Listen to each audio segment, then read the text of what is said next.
All right, I am here. Apologies, I had to undergo a system restart.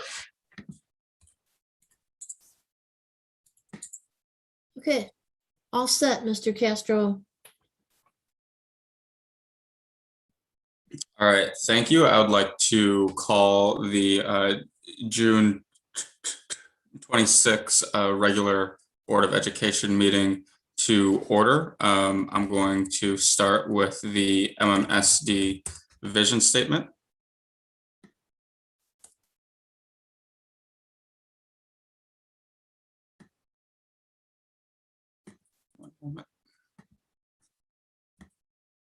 All right, so our vision statement is that every school will be a thriving school that prepares every student to graduate from high school, college, career, and community ready.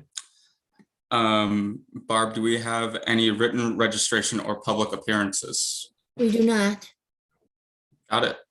Thank you. Okay, and then on to item 2.4, we have no input on the public hearing regarding our requests for the DPI waiver. Correct. Okay. All right, I would like to make a motion for the approval of minutes dated April 26, 2021. I move that the Board of Education approve the minutes from the regular meeting dated April 26, 2021. May I get a second? Second. Chris Gomez-Schmidt. Thank you. Nama, your advisory vote? Aye. Thank you. All those in favor? All right, looks like we have unanimous approval, 7-0. On to the, thank you. On to the board president's announcements. So for July, the board would like to recognize all Madison Metropolitan School District staff involved in the launching of the new MMSD website this past week.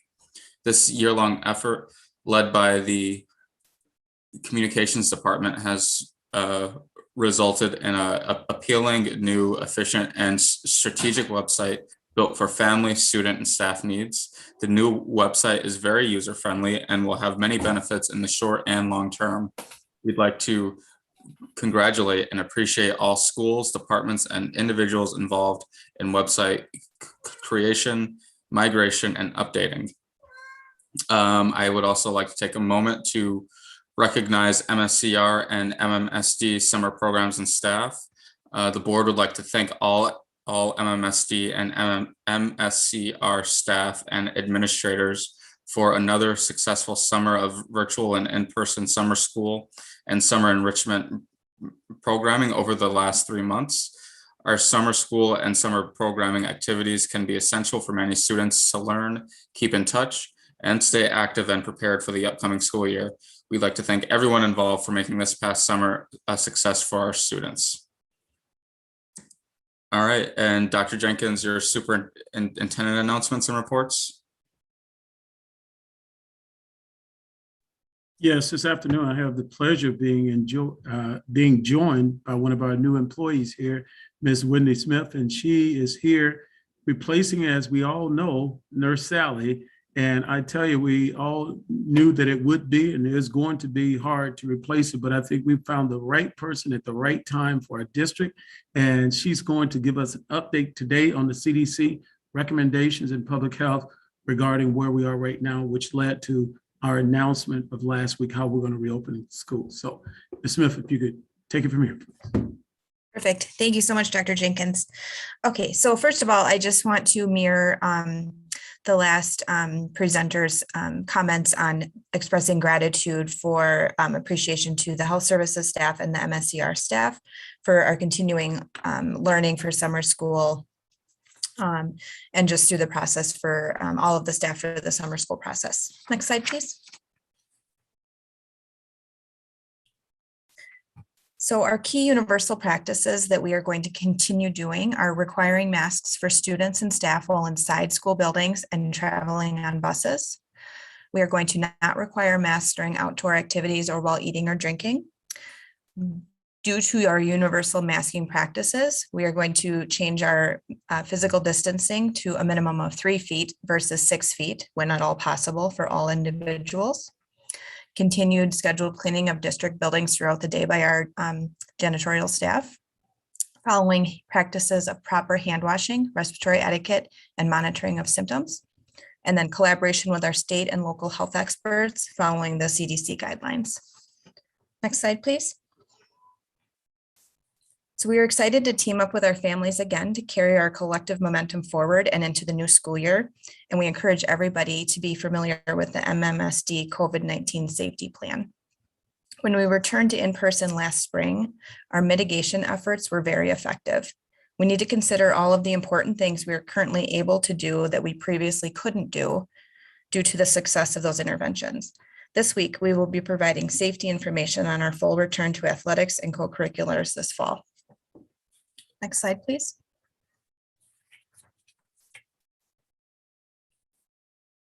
Next slide. Thank you.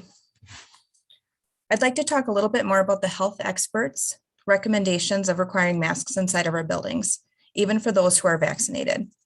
So the CDC, the AAP, which is the American Academy of Pediatrics, and our local health experts continue to recommend masks as an effective tool for schools to keep our COVID-19 metrics down, allow us to be physically together, and provide opportunities for safe, engaging, and equitable in-person learning experiences for students. We are being mindful of emerging variants, including the new Delta variant. The Delta variant, according to the CDC estimations, accounts for 83% of new cases across the country. A recent study on the Delta variant showed that children and adults were under 50 were 2.5 times more likely to become infected with Delta. Next slide, please. So our plan reflects how we were starting the school year. This plan does not reflect what our plan will look like throughout the school year. So I think just knowing that things will change and can change, and we have to be nimble as we have been throughout this past 18 months with COVID. Universal masking gives us the flexibility on other mitigation strategies, such as the 3 feet physical distancing instead of the 6 feet physical distancing. We are strongly encouraging COVID-19 vaccination for everybody who can receive that, which is everybody 12 and older. And these are for free. These vaccinations have been proven to be highly safe and effective. To optimize the safety of students, staff, and families, we encourage you to consider having all eligible members of your family vaccinated. And if you go to the How to Get Vaccinated webpage for more information. Next slide, please. So I think just as a way to keep communicated, to keep our families communicated and to increase transparency, we're using a website as a communication hub, keeping families informed on a monthly basis at the district level. Schools are keeping families informed on a weekly basis. We are utilizing social media and other communication platforms, utilizing signage in schools, and then utilizing our Let's Talk platforms for families to ask questions. Questions? All right. Yeah, just indicate through your video if you want to raise your hand and ask questions, please.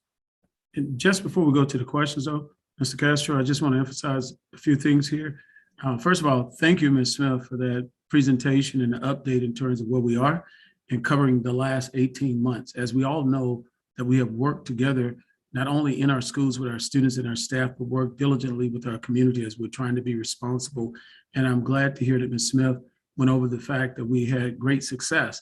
We learned a lot from MSCR, learned a lot from our teachers coming back, our custodial staff, special needs teachers, and all those who came back first. We're in a much better place now than what we were because we have more information, as simple as that.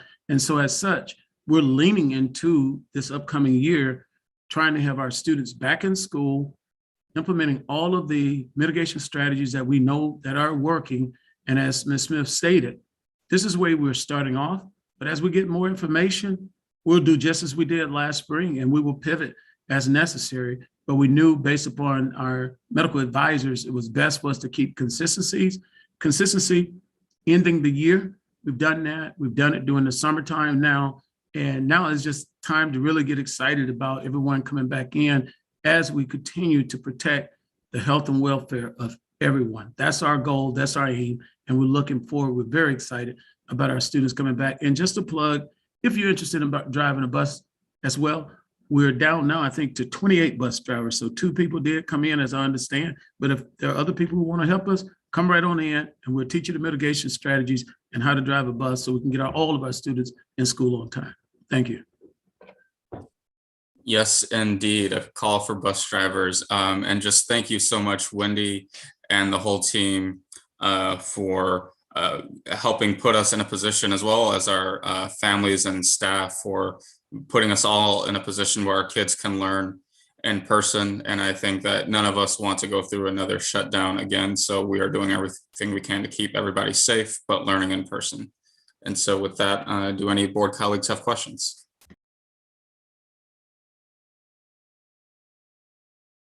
Board Member Carusi? Thanks, Xavier. Thanks so much for the update. I really appreciate it. And I'm just wondering, what did our COVID numbers look like this spring at different grade levels? Like, was there a trend towards more cases at the lower grades, more cases with the older students? I'm just curious, what we saw in the spring and how that can help us be safer this fall. Yeah, that's a really good question. I do not have that specific data in front of me. And I think we have a metrics meeting this week sometime. I don't have my calendar in front of me, but that's a good question. We can pull that data and I think figure out how we want to send that out, if that's okay, Dr. Jenkins. Well, yes, most definitely. The metrics meeting is tomorrow, and Board Member Gomez is also. That's okay. She's very fresh, okay, but she's been doing a great job thus far. But it's tomorrow, and we have several things that we're going to be discussing tomorrow to give a further update, because we're waiting on information too from public health.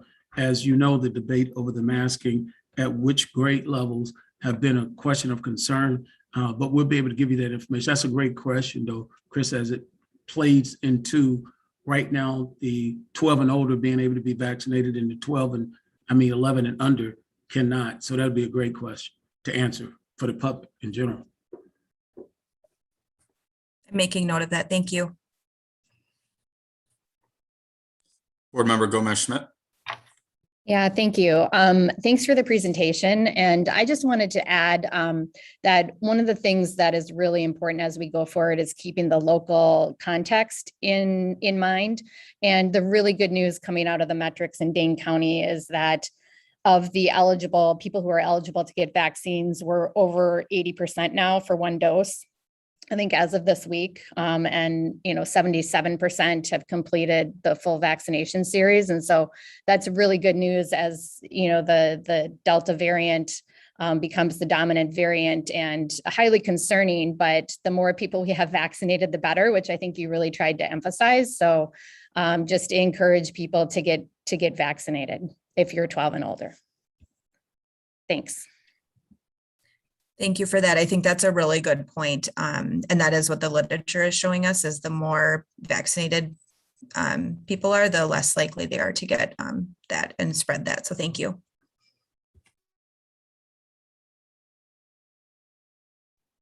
Thank you. Any other questions? Board Member Murilli.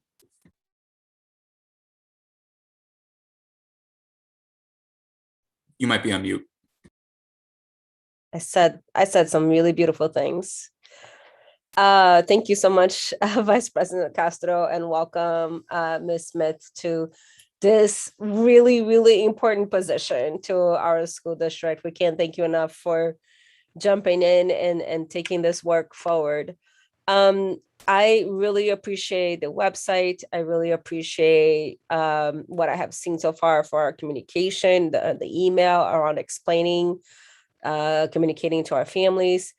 I think communication continued to be key, especially in this time. I've already seen some emails from some parents with, unsure of what to even follow in regards to what's recommended, what's not needed. I think there's been some not strong language from the CDC around this, and it makes people feel really confused when they see conflicting headlines. So my point of curiosity is that we know that when we have this type of communication, I guess, with a lot of room for misinterpretation and gaps. We know that this impact in particular our institutionally marginalized families. So I'm curious to like, what do you think in regards to communication plan to our families that, you know, that tended to need a lot of support around like communication, in particular families that speak you know, multiple languages, families that English is not their first language, families that speak other languages other than Spanish or Hmong, which is primarily the languages in which we do a lot of the interpretation and translation. So I'm really curious if you can speak to like, what is the scaffolding approach to supporting our families and our students in that communication? One of the things, I'll start here, and then if you want to add Ms. Smith or Mr. Lamons, you can come in as well. One of the things that we learned from last spring, no matter how much we communicate, we need to communicate more. And we also have to communicate in different ways, particularly when we start trying to center our families who have been most marginalized, some of our Black and brown families and the ELL families, families without access to internet, who had, you know, who experienced internet trouble. Last winter, we went into the community. Now that things are getting better, we can have community conversations, not all now, just by looking at virtual. We can go in the community like we did last winter and have small group meeting, totally be in space, totally wearing our masks, and talk to the community. And in particular, talking about reaching out to the north side, south side, the communities. And actually on all sides of our community, we were having some internet trouble because of our broadband, right? But we're gonna put ourselves out there a lot. You also saw in the communication that Ms. Smith went over, the buildings. We found the most effective ways to communicate really important things coming from those principals and the teachers. I tell you, and we had teachers going above and beyond out in our community. We had principals doing that, and right along with all of our food service plans as well, we want to make sure we're communicating and bringing in Central and other nonprofit agencies, communicating with them as well, so that everyone can know what we're doing at MMSD. And I don't know if Mr. Lamons, if you wanted to add to that, or Ms. Smith.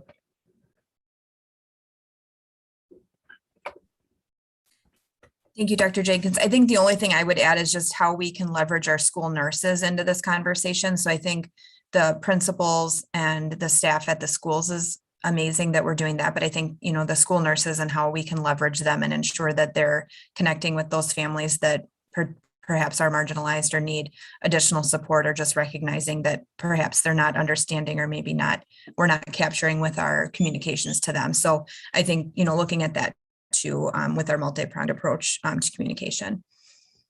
Yeah, thank you so much. I think leveraging our school nurses is a really key component. I think my recommendation would be to make sure that there is a great level of cultural humility, because we're now talking about families that have different interpretation of what vaccination is and what virus is and hygiene and what does that look like.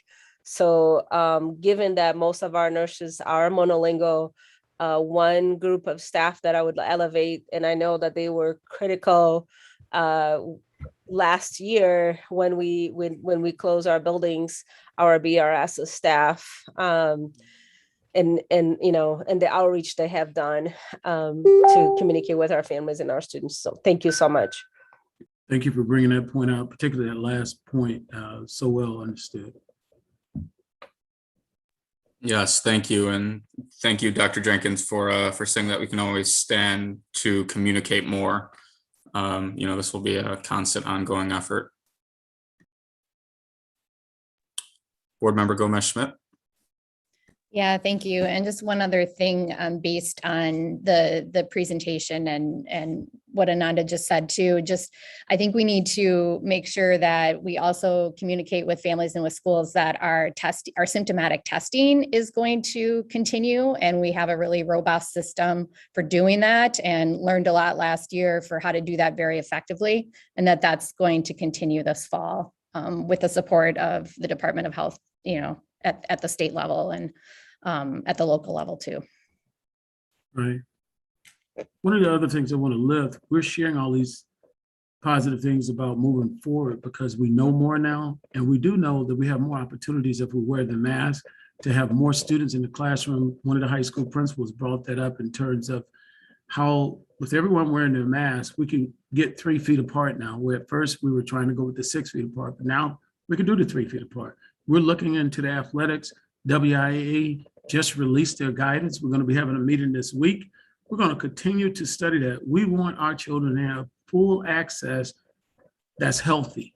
And based upon what we're getting right now from our medical advisors, we think that we can get to where we need to go, and we don't have to continue to shut our schools down to do it. It's going to be critical as we give more access that we look at the contact tracing, and the more things we can do to prevent, the better off we're all going to be.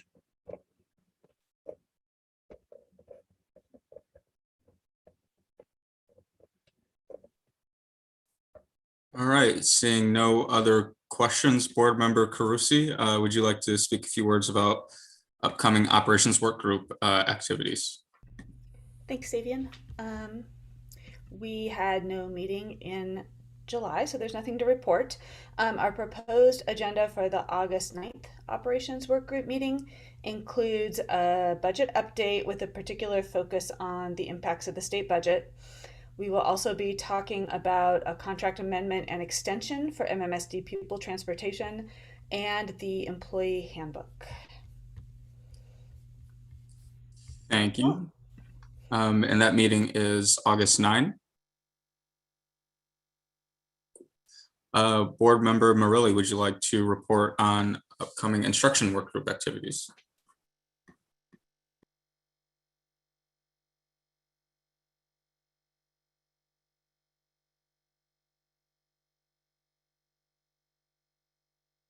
Oh, you might be on mute. Yeah. Thank you so much, Vice President Castro. We also did not hold a meeting for July. Our next meeting will be August 2nd, so next Monday. We will be discussing full day 4-year-old kindergarten, full day 4K, and the English language learner plan. Thank you so much. Thank you. Looking forward to those conversations for sure. Okay, seeing that we had no action items proceed through either of the work groups, I would like to move on to the consent agenda. And we all know the process here, so I'm just going to read the main motion and then let me know what items you'd like to separate. So I move that the Board of Education adopt and approve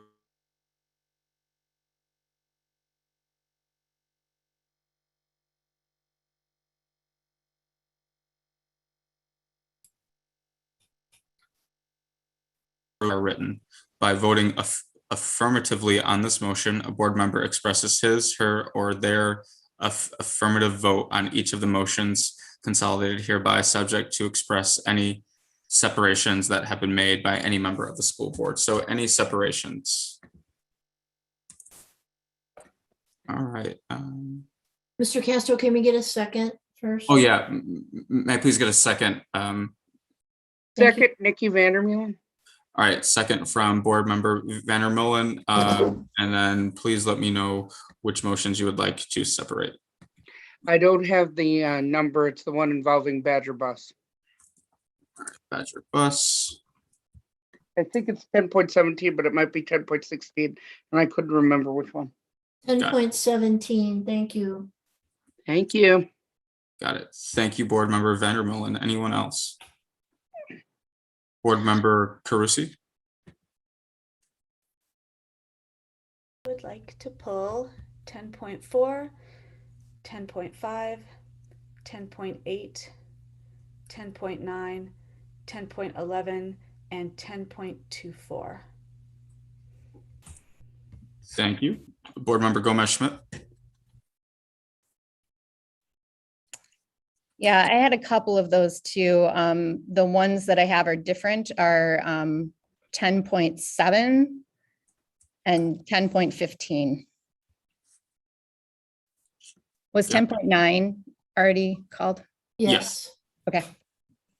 So to recap, we have 10.4, 10.5, 10.7, 10.8, 10.9, 10.11, 10.15, 10.17, and 10.24. Thank you. Thank you. Any other separations? All Can you right. please add, oh, sorry. No, go ahead. Sorry. Can you please add 10.12? 10.12. Got it. All right, so we have a second on the table. And our separate, or I'm sorry, we have a motion on the table and we have our items separated. So all those in favor of approving the remaining consent agenda items, nominally your advisory vote. Aye. All right, board colleagues. Aye. All right, 7-0.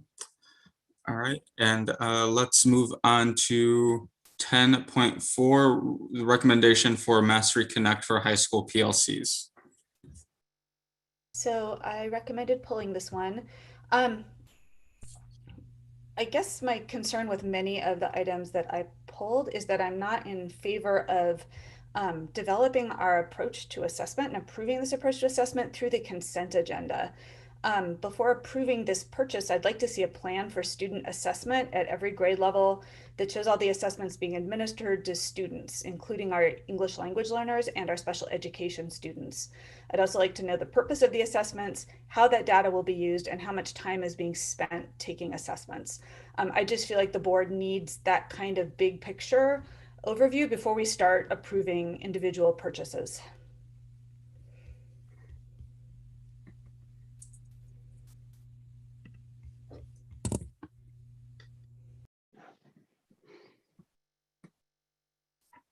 Board member Vandermolen. Yes, I would like to elevate what Chris said. I am concerned especially on the special ed implications on how these tests will be used. Right now, currently, with the tests that we do have of individuals with disabilities, there are serious issues on scoring and issues on whether or not accommodations are made. Like, for example, the PALS exam has to be verbal, and that doesn't work for nonverbal children.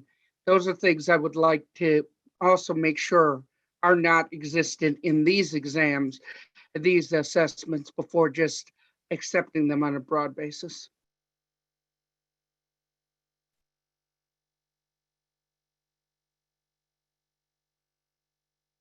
Sorry, any other comments or members of staff that would like to comment? Yes, I will start, and then we'll have Dr. Pryor and the team weigh in.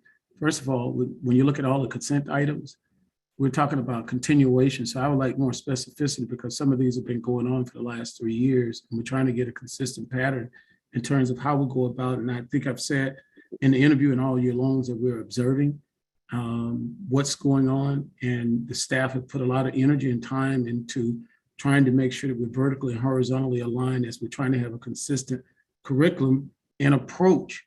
I am one who doesn't believe in a whole lot of assessments just to be assessing, to be quite frank, but I do believe in collaborating with the staff trying to move us forward. So I didn't, and I think Dr. Pryor speak to that, the staff didn't want to pull back after they've been collaborating with the staff for the last couple of years in terms of where we are. So whatever it is on here, that you're looking at a consent item, if you go back, you see that it's been there. Some of it has been expanded, some of it's continuation, but this is the year that we put the metrics in place to monitor it, to determine if we want to go forward with it or not in the next budget cycle. But the teachers need this in order to be able to get the data to be inform their instruction. So I totally get, don't just assess to be assessing, but in terms of an overall plan, we're just coming out of COVID-19, but we have been working diligently as a team to look at, make sure we don't lose any of the things that we have had in place, and how do we increase? And I don't want to just start dismantling just to dismantle. I want to know what's the plan. I'm just like you, right? We're all in this together, but we want to be sensitive in terms of going in, giving a whole lot of new stuff to teachers. They're still facing social emotional, so are our students.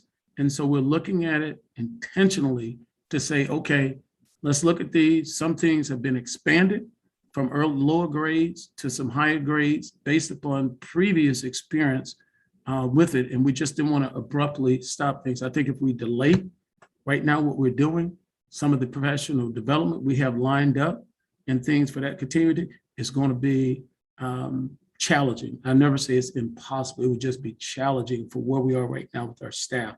And this is where they left off, all of us on the same page about what we need to do to move work forward.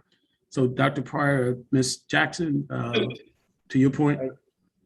Yes, thank you so much, Dr. Jenkins, for this opportunity, and to the board as well. I want to first of all just start off by saying I think it was a valid lift in the questions that you posed. But I also like to lean in with this first. You know, when you think about the teaching and learning process, I honestly feel that in my 35 plus years of experience, that there are 4 essential components that must exist in the process of teaching and learning. One being standards, second is scopes and sequence, third assessments, and then fourth having to be data. Now, why do I say this? Is because when we talk about teaching and learning, we have to be intentional. We can't guess whether or not our students are learning. You know, we're posed all the time with the question on this platform, how are our kids doing? And, you know, without these elements, we won't know. The teachers need to know what is expected for students to know and be able to demonstrate. They need to know the topics and the materials that need to be covered and addressed in every content area.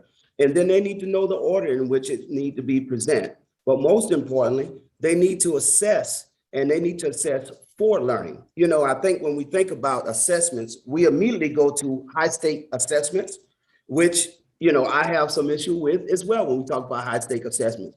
But when we compare that with formative assessments, you know, formative assessments is a part of the teaching and learning process. It equips teachers with, critical information in regards to where students are, what they know, and what they don't know, so that they can make the instructional shifts that are required. And so all of the consent items that you see, where it may seem overwhelming, like it's a lot, like there's no rhyme or reason to this, there is. You know, these consent items all present tools and resources that are essential in the teaching and learning process. And it's a resource for our teachers. One of the things that we have discovered, you know, and that we are committed to improve upon is teacher quality. And we have some great teachers, but we have some teachers, like all of us, can be shored up in certain areas. And why we're doing this, because the teaching and learning process is so critically important, we can't guess. And so a lot of the consent items here, they're resources and tools to aid the teacher in ensuring that they're on the right path in this trajectory of teaching and learning. It provides them an opportunity to differentiate instruction for our young learners and personalize the learning process for students as well. And so when we go back and we look at all the consent items here, I just want to bring everyone's attention to this, that you know, perhaps we can do a better job in really spelling out exactly what they're for. Many of these items, again, they're not across all grade bands. You know, some are specifically for high school, some are specifically for middle school, and some are specifically for elementary schools. Mastery Connect, for instance, we do a lot of planning and we do a lot of leaning in on elementary, which we should on all grade bands, but we know that's the foundation of all teaching and learning at the elementary level. Well, one of the things that we noticed firsthand here when we came, we felt that we needed to give a little more attention to our high schools. And Mastery Connect was a tool that we identified that could support teachers in this process. It provided a platform that could aid teachers in searching, creating, and launching formative assessments to get immediate feedback as to where students are in the learning trajectory, and at the same time, inform interventions that can better support our student learners. And so as we think about the whole teaching and learning process, when we think about assessments, and I get it, I've garnered a lot of feedback from teachers and administrators around why we assess. But I do want us to really separate the two assessments, high stake assessments versus formative assessments, which are used as a guide for us to determine whether or not the teaching or the instructional approach that we're implementing, whether or not it's effective or not. You know, if not, we're left to waiting until the end. And then when students have to engage in these high stake assessments or summative assessments, it's too late then. And I think we have coming up in a few weeks, some data that we will be able to share with you that's perhaps a reflection of just that in a sense. And so we want to take the guesswork out. Also, I want to say this. We hear our superintendent say this all the time. He used the acronym OMG, you know, and it's not, oh my God, not, oh my God, I got you. You know, he used that because as the team approaches this whole teaching and learning process, our first step was to observe, you know, observe what we currently have in place. And best practice tells you, when you bring a new team in, we don't come in and just eradicate everything that they have in place. We don't want to do that. We want to observe and see what's really working, what's effective, what's been effective, what can be actually tweaked and become effective, number one. And then we move to the second phase, is where we are right now. We're observing and analyzing the matrix that we have in place, and that's including our assessment process. Dr. Jenkins mentioned earlier that the team is really looking at, and I can bring Caroline on here a little later, and she can share with you some of the research that we've been doing here internally to look at how often and how much do we spend this first time assessing children, right? We don't want to just assess for the assess, but we do want to have a good gauge as to where we are in the learning process. And so we'll make those adjustments as we move along. That's a part of the matrix that we currently have in place. And then after we leave this form, we'll go into the guiding process as to how do we guide this work moving forward. Now, the question that was asked about wanting to know the overall plan for teaching and learning. Great question, great ask. And I think not only the board and the people here on this platform, but I think the general public at large needs to know what is the instructional plan. And I move into next board meeting when we have a presentation around ASI and TSI data. And I think we'll get the gist of what I'm saying here. Everyone needs to know, and everyone needs to know the plan. And so we'll be more than welcome to come back at a later date and just really roll the entire plan out to you, K-12, you know, K-12. And I think you're seeing some of the plan in action right now. When we talk about our letters and our the Science of Reading initiative, this is the beginning of our plan right here. And we started that with that because we realized that literacy is the foundation for all learning. If we get the literacy piece right, it's gonna correct so many things that we have identified for areas of growth right now. And so that's a foundation there. If you look at this consent item, we have a piece in here around math. You know, not only do we have literacy, but we have numeracy. And we have to know where children are in that trajectory of learning. And so, you know, where it may seem like a lot, I have to lean in and say this: teachers every day in every classroom, they assess every day. You know, they have exit tickets, they have different forms of assessments. You know, one of the things that we have to be particularly careful about is this: what type of assessment, and are we assessing the right thing? And what is the level of assessment? When we talk about rigor, right? Does it reach the level 3 or level 4 on a DOK chart? You know, and the assessments that we create. And so part of the work that we're doing around teaching and learning is ensuring that the assessments that take place in every classroom is at the rigor level that it needs to be. And part of these tools and resources that we're providing ensures just that. And I can bring my team in to speak specifically to any of the consent items that you have real, additional questions around. But I do think I have to leave with this. Dr. Jenkins lifted it earlier. The majority of these consent items are continuations. They've been in place before we arrived.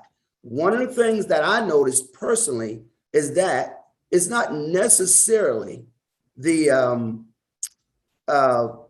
tool or the resource that we're providing, it's the fidelity of implementation. And I think we have begun to take those necessary steps to ensure fidelity in whatever we invest in. Thank you, Dr. Pryor.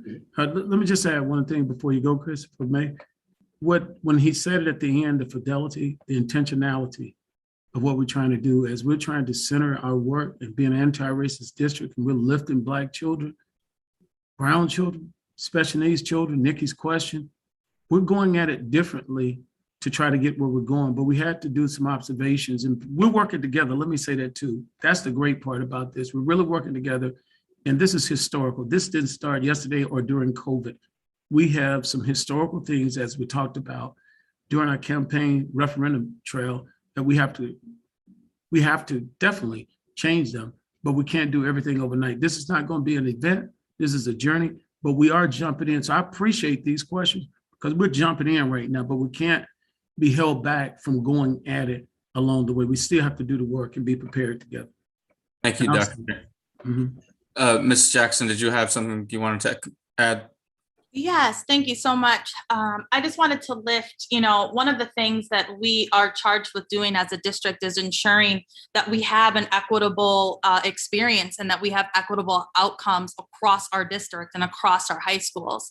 We have met with our principals and we have been meeting with an assessment team, a cross-functional assessment team with APs, teachers, departmental chairs across all of our high schools. And one of the things that for the last 4 or 5 months, and one of the things that they have asked for is a way to collaborate with one another. They have actually asked for common assessments across the high schools so that they can ensure that we are teaching across all of our schools to the highest level of rigor. And when we are not, that they have something to talk to their colleagues about. Through these meetings, through these conversations, we had this cross-functional team create a rubric of what it was they were looking for in a tool. And what they were looking for in a tool is Mastery Connect. Number one, they wanted to be able to build their formative assessments, to take the guesswork out of whether or not they were teaching to a standard.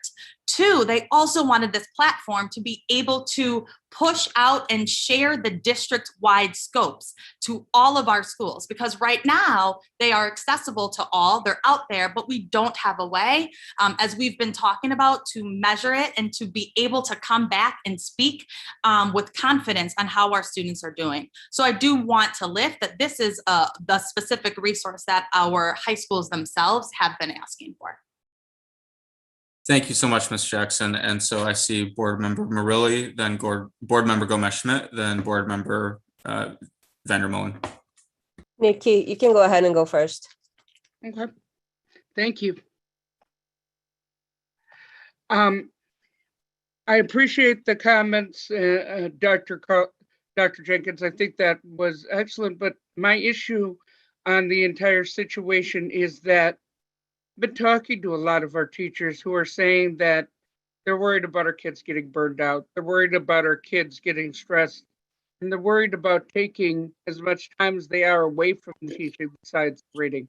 They're worried about how much class that they're missing, that their kids are missing because of assessments. I just recently talked to a teacher who said how many minutes she's losing due to assessments and worries she won't be able to catch up teaching wise. And that's, I think, what my fear is. Greatly respected, and we know going into this year, let me just say, we have 2 pandemics hit us, right?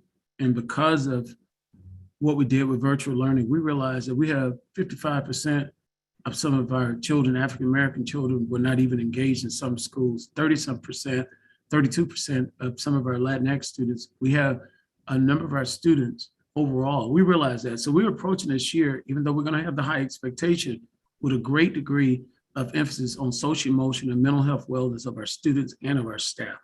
But right now we do have some collective momentum that we're moving. And so we don't have any problem of moving together, slowing it down, working together. And what we really ultimately want to get to is what Chris had asked about the number of assessments.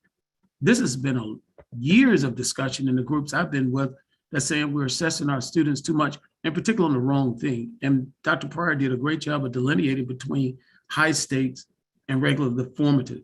We have to give the people closest to the work the most influence as we're working with this work to do it. And some things you know that we're mandated to do, but let's not create a lot of assessments. So thank you, Nikki, for bringing that point. But I'm talking to them, and I hear some of them saying too, how can we figure that out? And that's going to be a journey. It won't all happen this year. All right, board member Gomez-Schmidt. Yeah, thank you.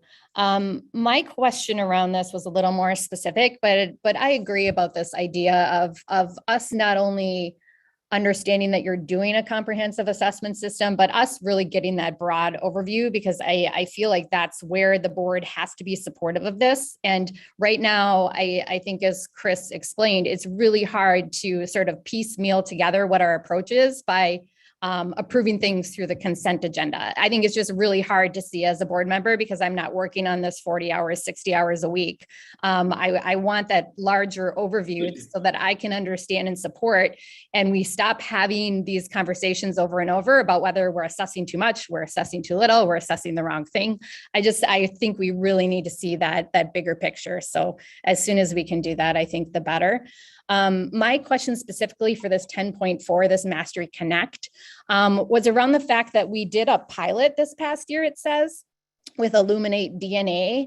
And I'm just curious what the pilot results were. And that vendor was actually one of the ones that submitted a proposal, was one of the vendors that responded, and we went with Mastery Connect instead. So I'm just sort of curious why that choice was made, what we learned from the pilot briefly, and which subjects and grade levels this will be used for at the high schools. Because it is high school, right? Yes, it is high school. And that was Mastery Connect we were talking about. Mastery Connect, I'm gonna have Kaylee or Gabi come in and share some insight around this. But I will say this even before they come.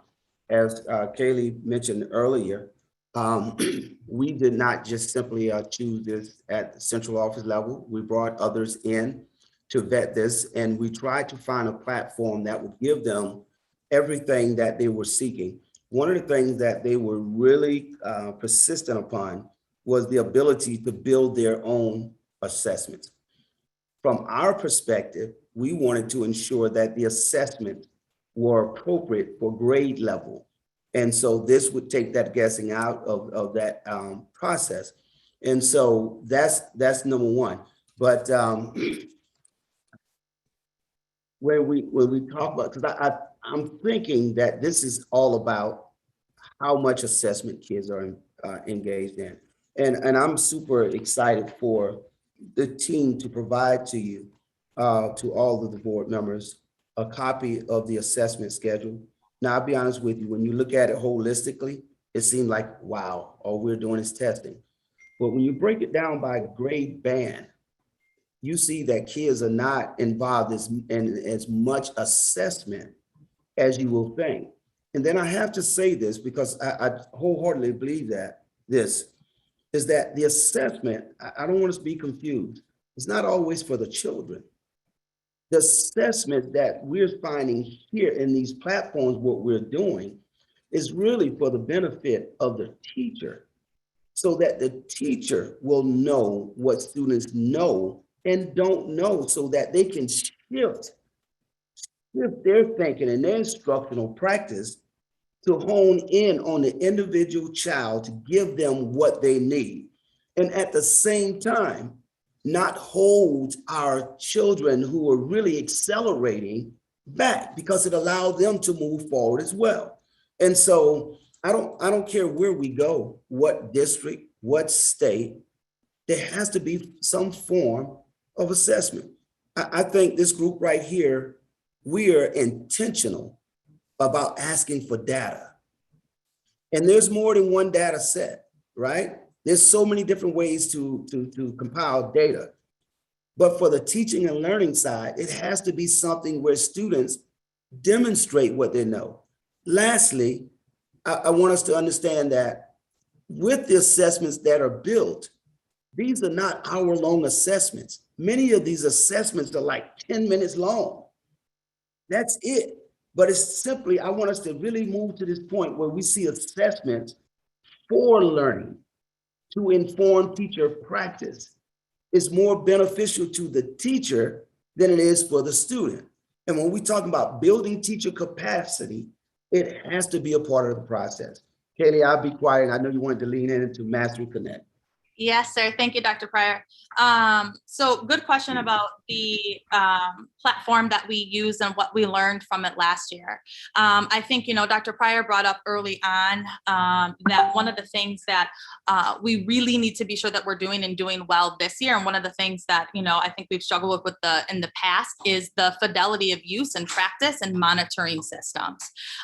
We found last year with Illuminate DNA that the professional development opportunities, customer service, user friendliness of the interface was a barrier for our teachers, quite frankly.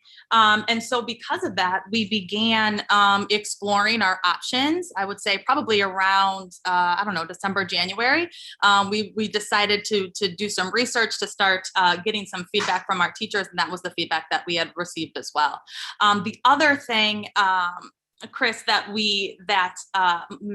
Mastery Connect provides us with, again, is the ability to put our scopes in one place, right? And so we keep saying assessments, but we should be talking about instructional tasks, and we should be talking about standards, because what we are talking about now is a platform in which we will have standards with standards aligned instructional tasks. Okay. And so that is something that we haven't had. When we talk about the grade levels that we'll be using this at, we're only going to be rolling it out in English 1, English 2, Algebra 1, and Geometry. That's it, right? And our goal for this year is to really get in there. We've already got, team of people. We've been starting this cross-functional team with people in our buildings. It's to get them in. It's to get our scopes on there. It's to get the standards in there, and then to get our standards aligned instructional tasks so that we can ensure fidelity of what is being taught at a high level of rigor across all of our high schools. Thank you. That explanation really helps and that level of detail. So I really appreciate that. And then I'll look forward to hearing more as we go along as to how that's working and how you see that benefiting in those different subjects. Thanks. Thank you, Ms. Jackson. Board Member Murilli, and then Board Member Carusi. Thank you so much.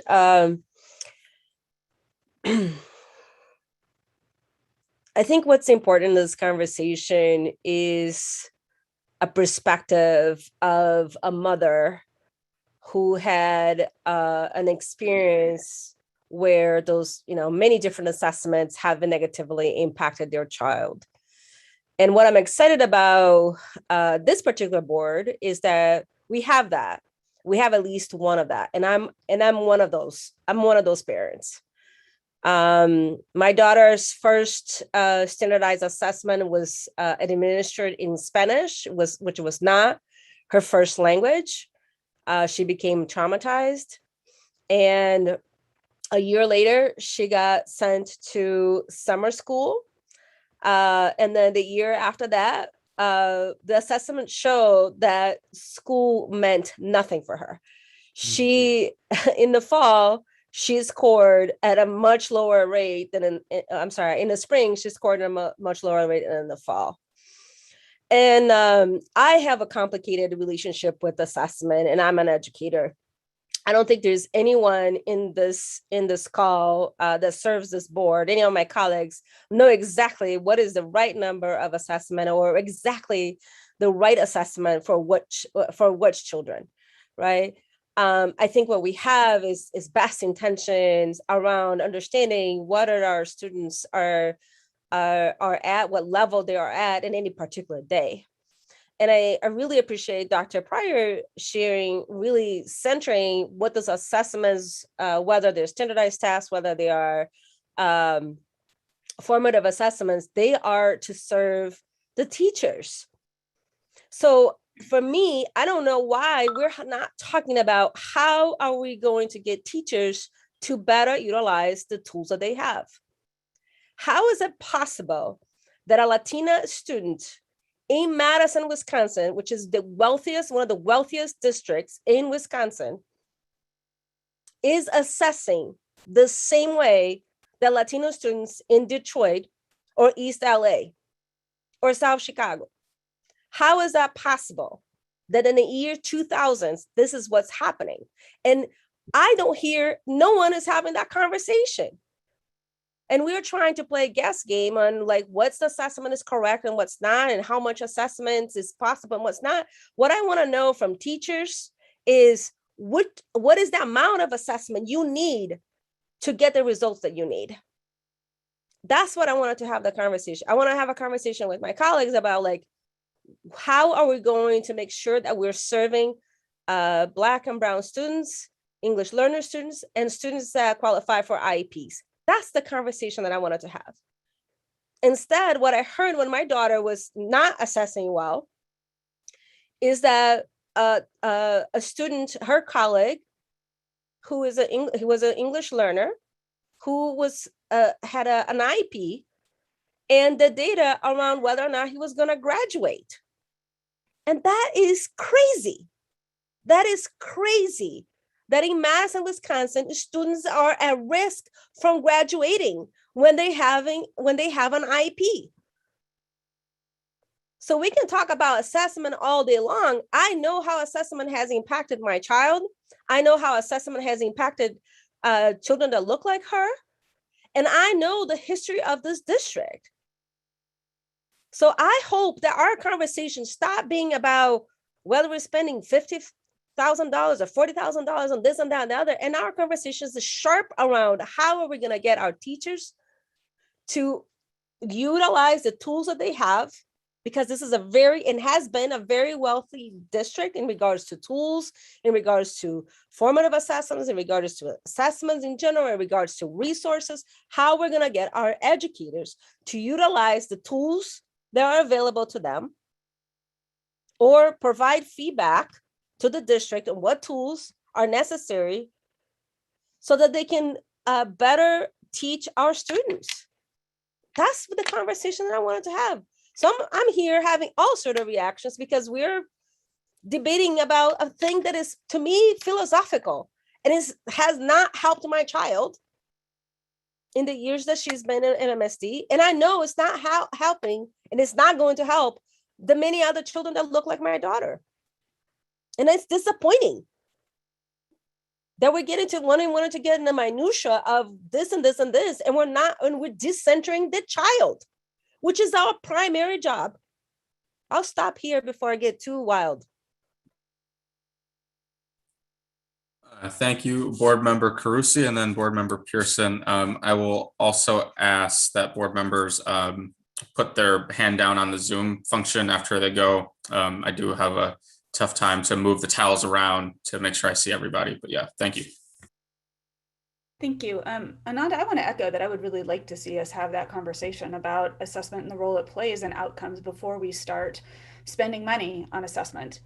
I also want to clarify that this particular assessment we're talking about right now is not a continuation. It's a new assessment that students will take on top, or a formative assessment that students will take on top of the state assessment. So it's a new test for high school students.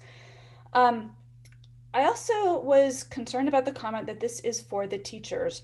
In my experience, a well-done quiz or a well-done test is a learning experience for a child, as well as a point of data and information for a teacher. Students are not data points, and they should learn from assessments. They're not just to be measured. I really, that raised more concerns for me, that if we're just assessing students for the benefit of the teachers, how is that centering children? All right, thank you, Board Member Pearson, then Board Member Vandermillen, and then any responses from staff. The staff can respond first. Go ahead. No, I just appreciate the comments been made thus far, and my main point, I think, has been covered by a lot of individuals. We have to center our students in this. and let's just keep it very, very real, 130%. This whole assessment thing going back to when America started pushing in 1983, and look at Madison's results, look at the national results. And this whole assessment thing is too much, and it doesn't center our students. But we're moving forward right now with a clear understanding that we're observing where we are, and we are going to be putting the metrics in place. And the plan, as Dr. Pryor talked about, we'll be developing this in partnership with everyone, because these assessments themselves, yes, students learn from it, but yes, teachers learn from it.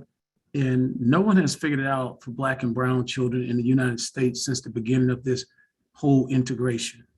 Now, if we want to talk real, before integration, Black students and brown students were doing fairly well. And someone asked me, so does that mean you're not for integration? No, I said, I'm not for it the way that it's happening. We do not center Black, brown, and then we brought special needs children in. We don't center them. We don't center ELL children. The system that we have to work through it. We have to be on a journey to, at the end of the day, change the way all of our children are experiencing the education in America. White children, poor children, all of them. So that's kind of where I am with this. But let's not go in it as if though it is all about assessment. So thank you, Ananda, for saying that. It is about how our children experience in this brutal educational system. That's a lot of it's mandated from the state and mandated from the federal. We all know these compliance things we have to do. Our goal is to try to be an anti-racist district, take our time, assess strongly, and then come back with plans that's going to lift our children in more than just, oh, look at the beautiful baby. Wow. I'm sorry. But it's going to assess our children in more ways than just standardized assessments, even formative. What's the whole purpose? What are we trying to get out of our education system? That's kind of where I am with the whole thing. And I'm looking forward to the broader discussion that's going to be coming about how we move forward. Thank you, Maya, for yielding to me. Board Member Muldrow, or I'm sorry, Board Member Pearson, then Board Member Muldrow. Ali can go ahead.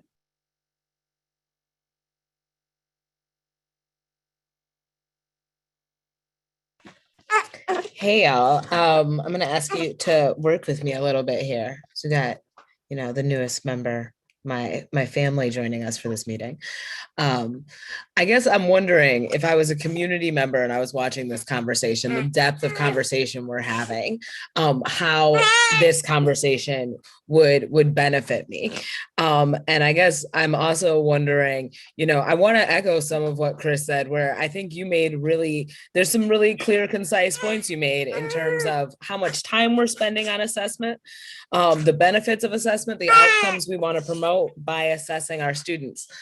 I also want to recognize that this entire board received an email from staff, particularly staff working with students who are English language learners, emphasizing some of the points Ananda made around doing too much assessment and assessment not benefiting. So I don't know if we can make blanket statements around how staff or how educators or how teachers are feeling about assessment.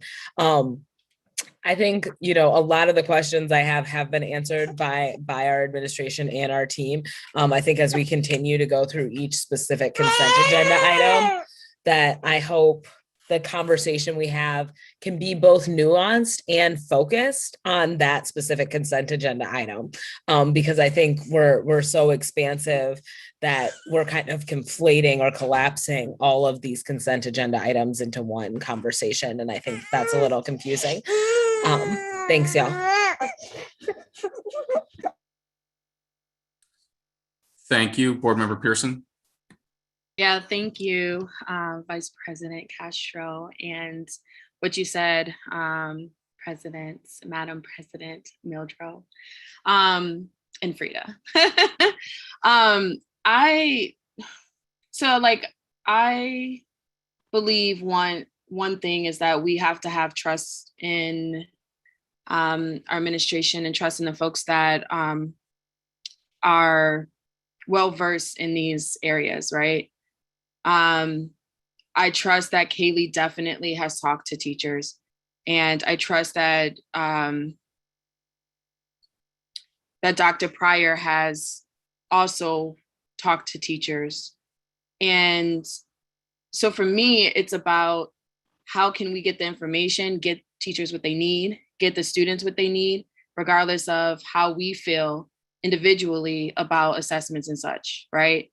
So that's what I just wanted to say, but I also wanted to ask then, if not this way, then how do we have those conversations, right? How do we have those conversations about what each assessment is going to be, and not have it on the consent agenda items? What is the best way?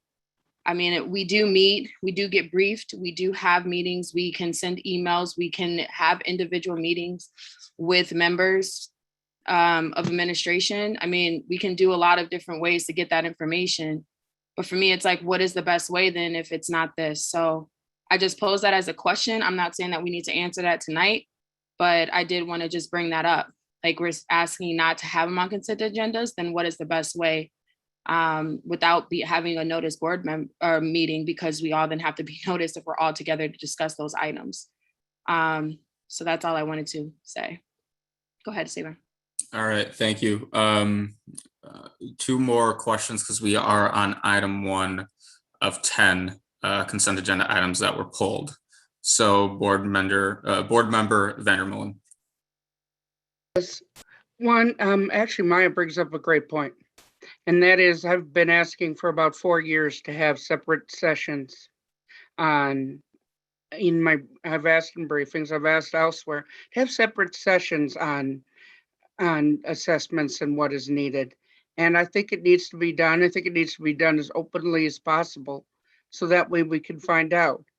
As for assessments, they're stressful. They cause stress on teachers. They cause stress on students. I'm hearing from the students and the teachers on the assessments and the stress that it causes. But most importantly, I think our teachers are trying to do what they can, and then they have another assessment added. And then they have another assessment added. Right now, this month is Disability Pride Month. It is Black Mental Health Awareness Month. Black and Indigenous Person Awareness, Mental Health Awareness Month. My issue is this: the groups that do the worst, i.e., who are harmed the most in MMSD, are Black and brown children and children in special ed, because they are not getting treated the same way when regards to assessments. They're the ones that face the most harm. They're the ones who face the most risk regarding graduation. Plain and simple. I hate using myself, but guess what? I'm going to, and you've probably all heard it. You probably want to throw tomatoes at me, but sorry. But plain and simple, because of my score on an assessment, I almost ended up in a segregated school solely for the disabled. How many of me, if I was Black or brown or didn't have someone to fight it, would have been able to stop that? I want that to be stopped. I don't want any child labeled.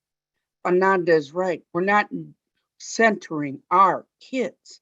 What we are doing is creating a system of numbers and data. I want a system of kids who know how to learn and know how to read. I want to focus on the science of reading, not the science of testing. I hope that's not overstepping. All right, thank you, Board Member Vandermolen. I would like to highlight something that Board President Muldrow raised, and that, we have over 2,000 teachers, over 26,000 students. So I would refrain from making broad statements on the sentiments of our staff and students. Speaking from personal experience, I was one of those Black and brown students here in the district with a disability here in the district. It's a catch-22 conversation, because we can't fly blind. We can absolutely not fly blind. And a big reason why we're switching to the science of reading, a big reason why we are expanding all day 4K is partially because what some of the data from these assessments about reading tell us. All right. And we need data tools to give our teachers, staff, students, and families feedback in real time on a child's development and mastery of a concept. So, we can't be afraid to measure where someone's at. As Dr. Jenkins has said multiple times, data without children is meaningless, and kids without data aren't really going anywhere. So we need to have a dynamic view on this, and we can't be afraid. And so with that, I'm going to read the motion. I move that the Board of Education approve the purchase of online licenses for students and professional development from Instruction for Mastery Connect using $60,480 from the 2021-2022 Assessment and Learning Supports Department budget and $38,550 from the 2021-2022 Curriculum and Instruction Professional Services budget. Can I please get a second? Second, Ananda. Let's see. My Zoom screen is all messed up now. Okay, board member Pandy, may I please get your advisory vote? Aye. All right, all those in favor?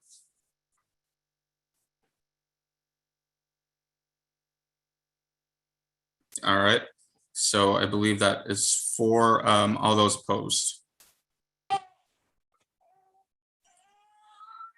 2, and then board member Muldrow, did you want to record a vote? Yes, I want to record a vote affirming. So my apologies for bringing us out of order. All good. Motion carries 5-2.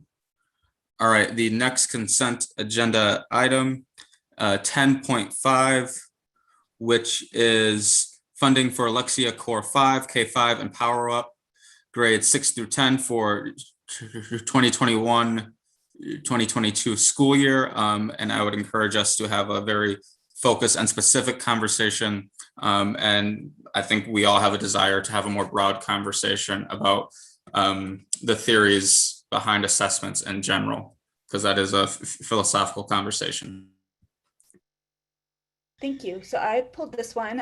It's not an assessment, actually. It's Lexia. My concerns with Lexia is that we should not be continuing to use it as a universal strategy in grades K through 5. The board, as far as I know, has seen no data supporting its use as a universal strategy.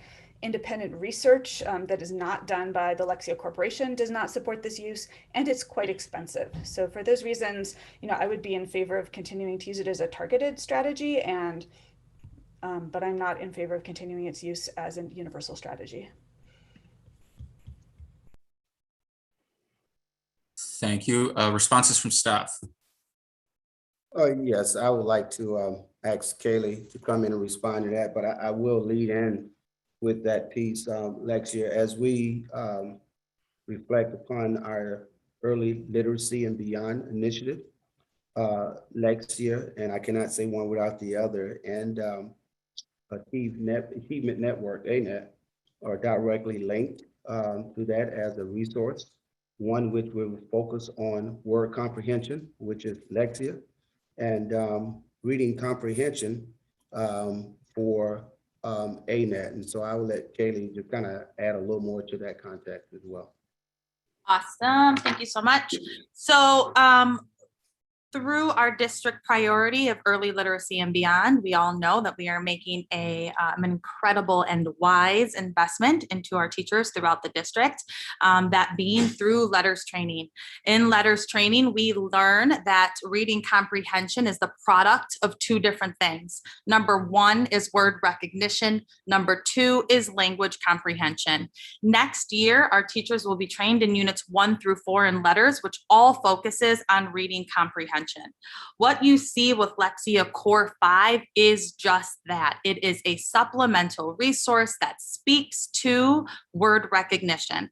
Again, I want to go back to something that Dr. Pryor said earlier in this board meeting around being sure that we are using our resources to fidelity. Ananda also brought this up when she was talking to making sure that the conversation we are having is around how we support our teachers to use the resources that they have in an effective manner. We know that we cannot just put resources in front of teachers and expect our students to have the best outcomes. But when we put resources in front of students and teachers, coupled with the professional development, which this coming year will be spending an entire year diving into word recognition, that's when we are going to see incredible results. So you'll see in this consent memo that we are planning to use Lexia Core 5 as a supplemental resource for word recognition for our grades K through 5. We also are planning to use it for 30% of our students in grades 6 through 8 and 20% of our students in grades 9 through 10. The intentionality behind that 30 and 20% is because we have dove into the data that we do have, and we recognize that about 30% of our students at the middle school level, 20% of our students at the high school level are struggling with reading comprehension, particularly because of reading comprehension. So I want to be clear that this is not something that every student is going to have access to, but it is incredibly intentional because of the equation for reading comprehension, which first lies on the bed of word recognition. Thank you. Board Member Gomes-Schmidt.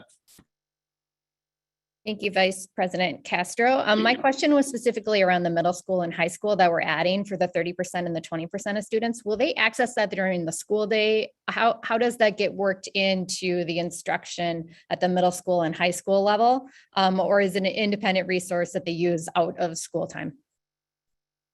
Oh, what a beautiful question. And I am going to let Dr. Gabi Bell speak to the intentionality of how it is written into instruction.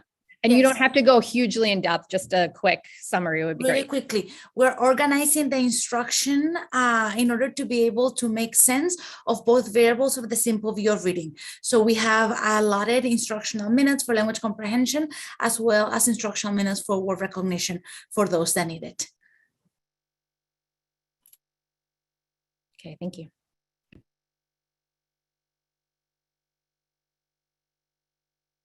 Sorry, one more question. Sorry. Have we done the Power Up before, or is this a new addition to the Lexia Core? We have done Power Up before. It has been used in middle school and in high school settings with a small number of students that we have seen gains for those students. Thanks. Board Member Carusi. Thank you. Sorry, I messed up my icons there. My question is, I actually would like some more detail about how the middle school and high school implementation will happen in the course of a school day. I know in middle school we have a humanities block. I'm just kind of curious, like, will kids be pulled out of the humanities block to work on Lexia? Will everybody have to be working on different things in the classroom at the same time when some students are doing Lexia? Will instruction be happening while Lexia is happening? Will kids miss out on instruction while other kids are doing Lexia because we don't want kids to miss instruction? How's this going to work in reality? Yes. So think, for example, let's use humanities as an example. It's a 90-minute block. And we are providing instructional guidance for language comprehension at the rigor of Common Core state standards for reading, for language, and for writing within 60 minutes of the 90-minute block. And then we're spending 30 minutes to do our work that is very, very targeted. That is what Lexia Power Up and Achieve 3000 will come in place. Achieve 3000 will also be part of the 60 minutes core instruction as part of the text sets that support the language comprehension. Sorry, just to follow up on that, before we went to the humanities block, students, I think, got 45 minutes of social studies and 45 minutes of literacy instruction per day. And so that hour and a half has been reduced to 60 minutes with 30 minutes of work time. Our humanities block is 90 minutes, and so are our literacy blocks. Yeah, I'm just confused because like the humanities block is both literacy and social studies combined into one. And we used to have 90 minutes of literacy and social studies that didn't include like non-instructional time, that was just work time. So I'm just confused about, like, we're getting 60 minutes of instruction for two subjects that used to get 90 minutes of instruction a day. And I'm very concerned that social studies is going to end up getting short shrift here. What we're doing is that we're using the social studies content to be able to leverage standards for literacy. So we are engaging with social studies essential questions alongside with social studies standards, the new standards, and then we're making sense of that content to be able to engage in reading, writing, listening, speaking, while at the same time being attentive enough to the information that we have about students to identify who might need something specific like word recognition.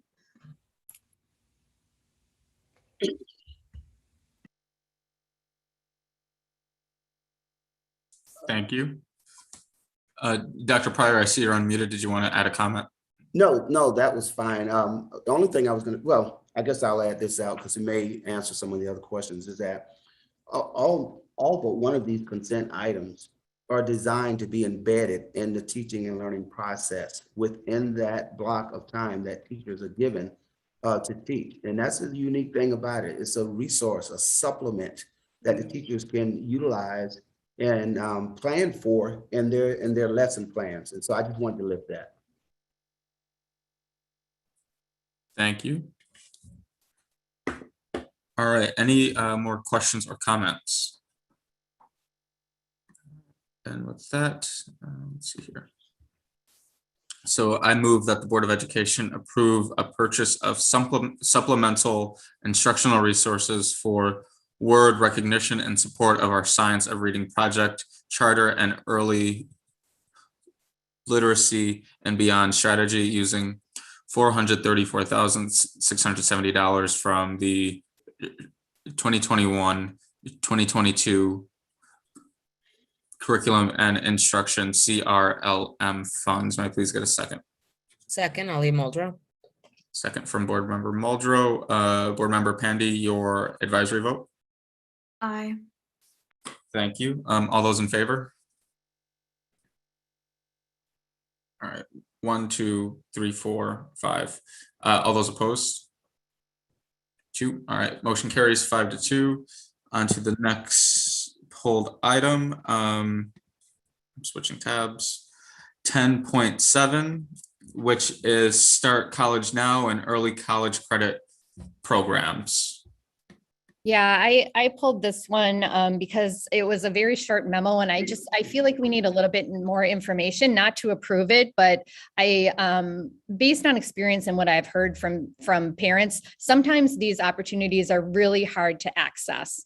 There isn't enough direction and you have to navigate both the Mmsd process and then whatever outside institution you're trying to access. So I'm just hoping we can get some clarification down the road if there's ways that we can reduce the barriers for deadlines and application processes and make it clear for how students can access this.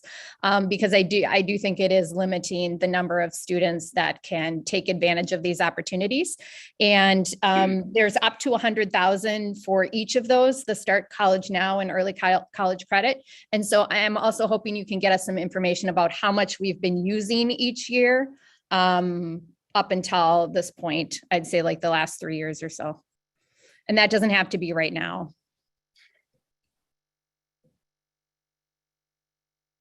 But if you could tell me who would do that, that would be great, or who's in charge. Chris, we'll just get back, Board Member Gomez, we'll just get back with you and other board members, but let me just say also, it's been very positive feedback about the program that we have, but those questions you have, I have heard the question of access though. Everyone's not knowing at each of the schools, just depending upon the school, as much about the program. But we'll get it back to all of you to put it in the Friday memo. Thanks, I appreciate that. Mhm. Thank you.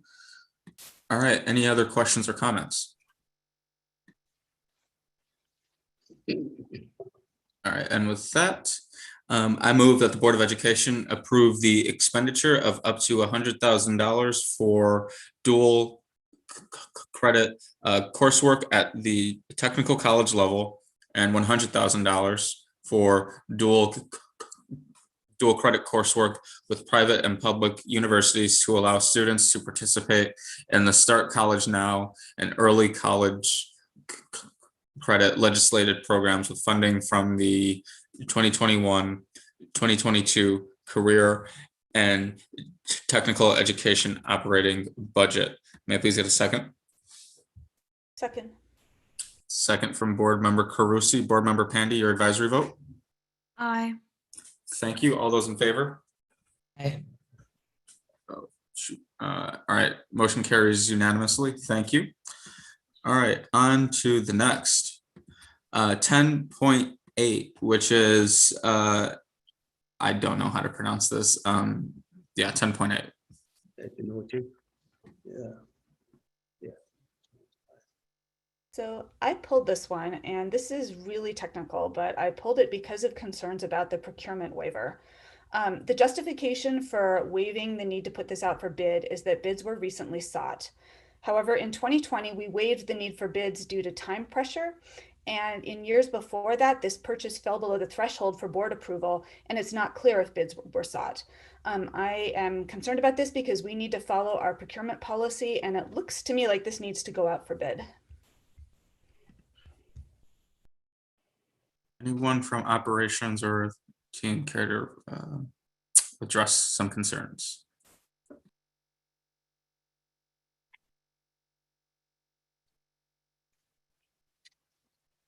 No. Board member Muldrow?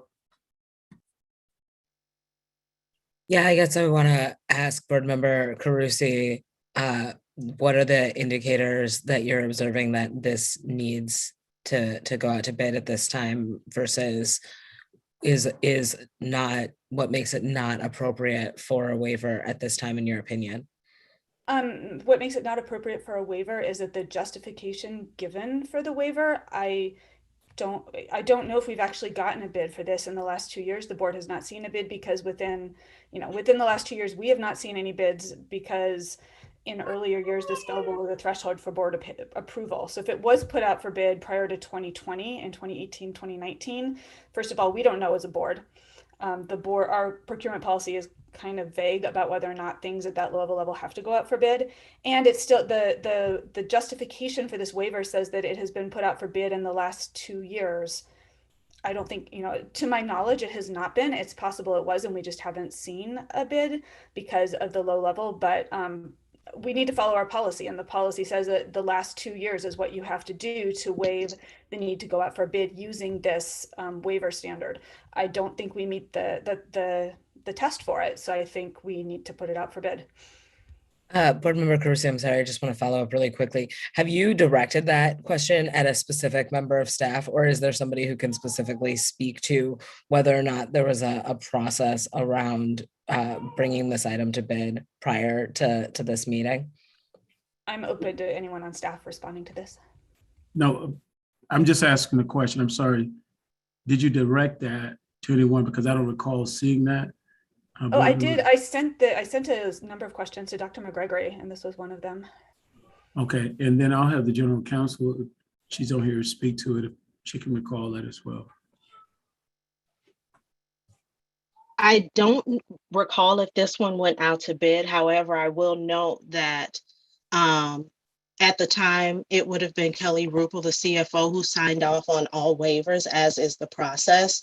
And so if the waiver was signed now saying that it went out to bid, I'm pretty certain that it went out to bid. That's just the process that we follow. And it would not be up for rebid for another year because it went out in the past 2 years. So it'll go up for rebid, or we can secure quotes if we know that there are few companies that do what Edgenuity does. We can seek out those companies and ask them to give us a bid. But it still could come back that it's just Edgenuity without going to a full RFP.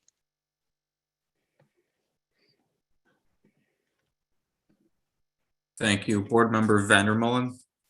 Yes, very simply, I'm the procedure person. I'm annoying on that, but my problem is this. If we can't see whether or not it's 100% been done, I'm really worried also that we're not following the procurement policy. I'd like to not have to do this at the same point. I just want to make sure it's done properly, so that way we can make sure and put it out to bid if there is any doubt. Because legally, I don't want it to bite us to come back and bite us that we're violating our own policy. In law, there's nothing worse than to violate the policy that you already agreed to. So for those reasons, I am going to amplify Chris Brucey in this point. At this point, I would think, I heard what our general counsel said, and I see the question that's on the table. I'm okay with stepping back. It's not the professional development that has to take place this summer, and then we'll come back, and if it has, then I'll bring it back to you for a vote on this particular one. So we don't have to go through any more discussion on this. And I just want to be right, as Board Member Vandermiller was also saying about it. Perfect, fine. Got it. Quick procedure question. Do we have to vote on it, or is it possible to table this through rules?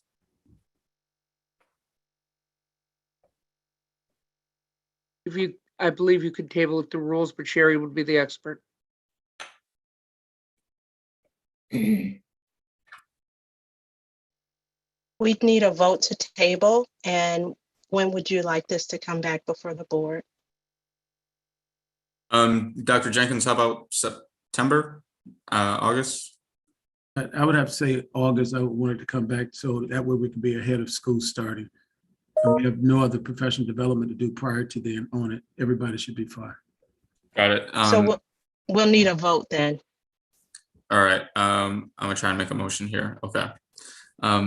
I move that the Board of Education table an expenditure in the amount of $36,000 for the purchase of licenses for Edgenuity for the 2021-2022 school year, using the 2021-2022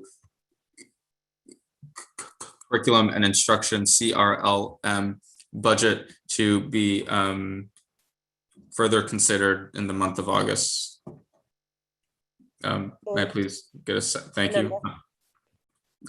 Second from Board Member Marilli. Board Member Pandy, your advisory vote? Aye. All right, thank you. All those in favor? Aye. Thank you. All right, motion carries 7-0. On to the next one. 10.9, which is purchase of FastBrid assessment licenses renewal from Illuminate Ed for 21-22.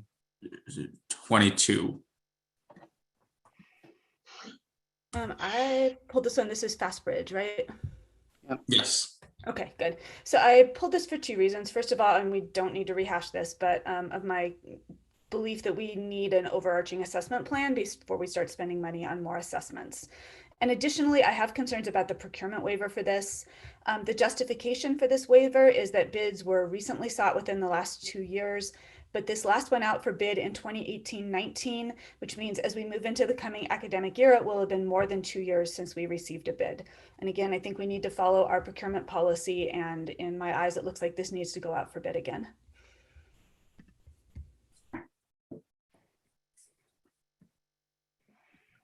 Thank you. Board Member Vandermolen. I have read that and also have to agree that because it's been over 2 years, it does need to go out to bid again, and therefore I think it would violate the procurement issue. So therefore I think we either have to go put it out to bid or table it until we could prove that whether or not it already has gone out to bid within the 2 years.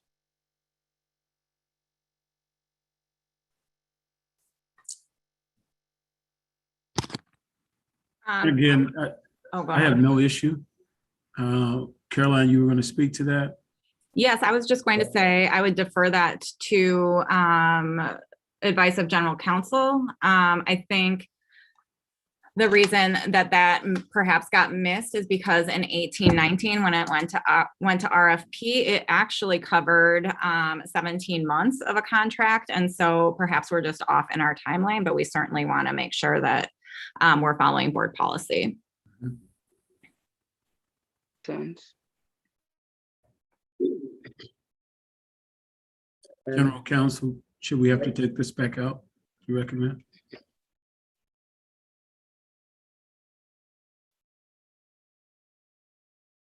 Certainly for clarity, the board can again vote to table it. To to a date certain. I suggest the same August meeting. I respectfully ask that then. All right. Having said that, I move that the Board of Education table the purchase of Fastford Assessment suite licenses from Illuminate Ed in the amount of $138,845 from the Office of Assessment Administration budget for the 2021-2022 school year to be taken up in the month of August. May I get a second? Second, Nikki Vandermeelen. Thank you. Board Member Pandy, your advisory vote. Aye. All right, all those in favor? Motion carries 7-0. Thank you. All right, on to the next. 10.11, which is Achievement Network Addendum Fiscal Year 22. Again, I am concerned about voting to approve this before we have an overarching assessment plan. I appreciate that we are seeing improvements in student outcomes in the two schools where we are implementing ANET alongside evidence-based reading instruction. However, it could be the evidence-based reading instruction that is leading to the improvements that we're seeing. We don't know if it's necessarily ANET. So for those reasons, I am concerned about this and thought I'd pull it out.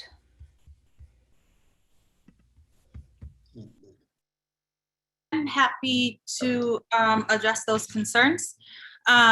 So Achievement Network, remember first is coaching. It is high quality coaching for our school-based leadership teams, where we see the growth in our students, particularly our Black students, is yes, in schools where they do have this, they are piloting a high quality green lit curriculum, but it is also, and they would tell you, it is also because of the professional development that both the leadership team and the principals and teachers are receiving themselves. As we said before, it's not enough just to put a resource in front of people without pairing it with high quality professional development. You will remember that we already have a number of schools that have been trained by ANET. 100% of them have asked to get that coaching again this next year. We are super, super lucky to be able to also provide this coaching for our schools an additional 10 of our schools who all have either TSI or TSI and ATSI targeted student groups, which we know is saying that those student groups within those schools are scoring within the bottom 5 or 10% of students across the state. I would just also like to lift on this one to all the board members. This is to our equitable response. You heard the correlation to the students who we're serving in these particular buildings, and that the fact that they have shown some improvement. And sometimes it's hard to deduce the direct correlation when you start off a program, how you isolate it to one specific activity. But I think just the data itself is one point, but also the feedback that we're getting from the staff around it brings the right amount of synergy to continue. It's too soon to pull back on it after we've made this initial investment to do it. And staff have been trained and expected to continue. So this would be disruptive, if you ask me. I would like to add to that, Dr. Jenkins. Along the same lines, I'm just a little concerned about some of the conversations we're having around these tools that we're trying to roll out in our schools. We have to be careful that we don't get into this cadence of changing, tools and resources that we put in schools before we allow it time to really garner whether or not they're making a difference.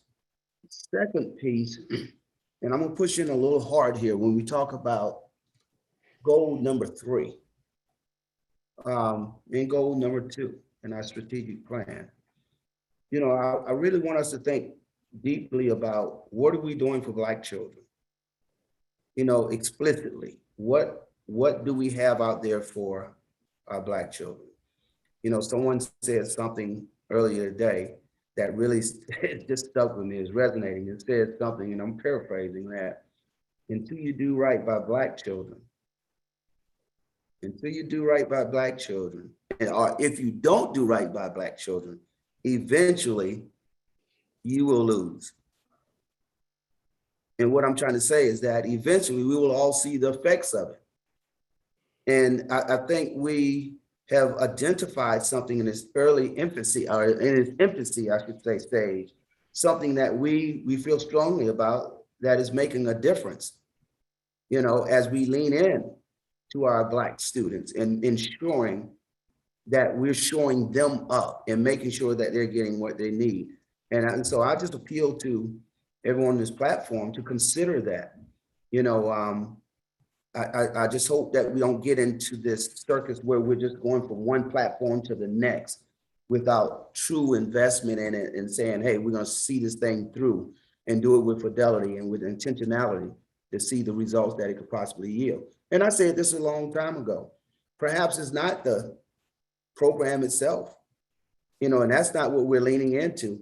We're leaning into trying to utilizing a program to establish a practice that become a part of our norm, that becomes a part of our culture. Because at the end of the day, what we're after is building teacher quality. And when we do that, we won't need a program because we'll have teachers in these classrooms that's delivering high quality instruction every day that's meeting the needs of every child. So I just wanted to lift that.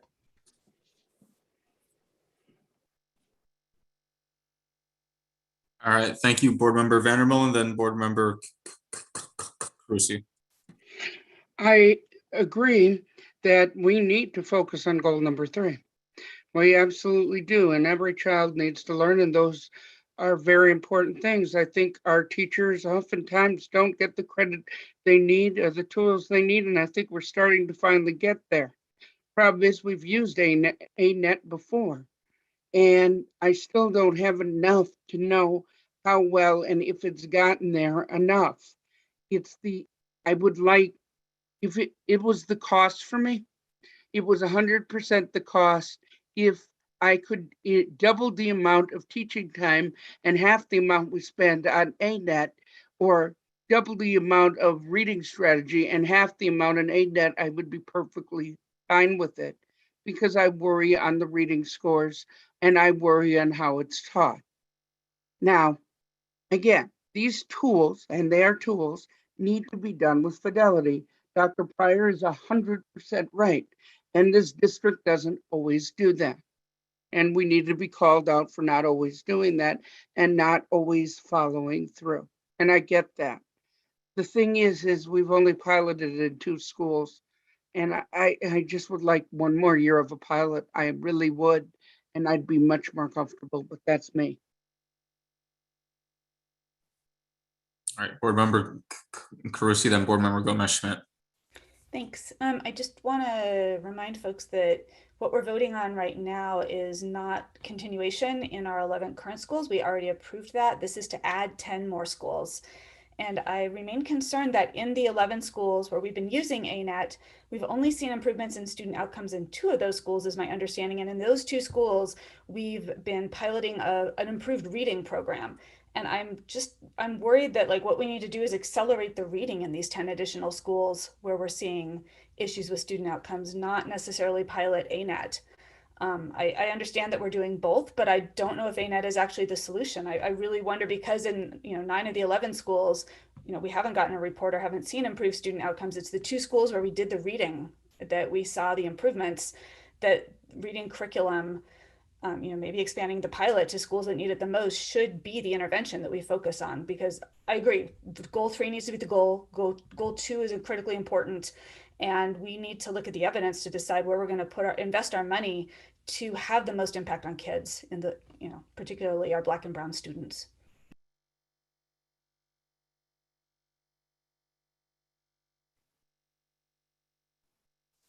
Board Member Gomez-Schmidt. Oh, I'm sorry. Go ahead, Dr. Pryor. And I just have to say this. I appreciate you lifting that, and you just went on mute. I said, first of all, I definitely honor where you are in your thinking on that piece. But I would ask one question to the entire team. Do you trust your team? And reason why I lean in on trust your team. I've had an opportunity to work with the finest educators I think I've worked with in my 30+ year career here in Madison in this short time, and especially in the short period that I've been in this position. Not only do they have the passion, but this work is their pastime. I see them up there on Saturdays trying to figure out how to get it right. I see them lifting voices of others at the school level to get this right. It's not like they're just sitting around just making a decision on behalf of all. This is what they wholeheartedly believe in with every bit of knowledge that they have around teaching and learning, that this could work. Is it the only program that could work? No. But this is one that they've seen, qualities and components of that says we could utilize this, and if done with fidelity, if we do this with fidelity, we'll see the results. And so that's why I leaned into the question. Do you respect your leadership team on this side as being the individuals to lead instruction in this district? I do. I wholeheartedly, and I challenge them all the time. I believe in them. I believe in their judgment in regards to this. And I believe in the other teachers and principals that they brought to the table with this as well. And so I just wanted you to just consider that.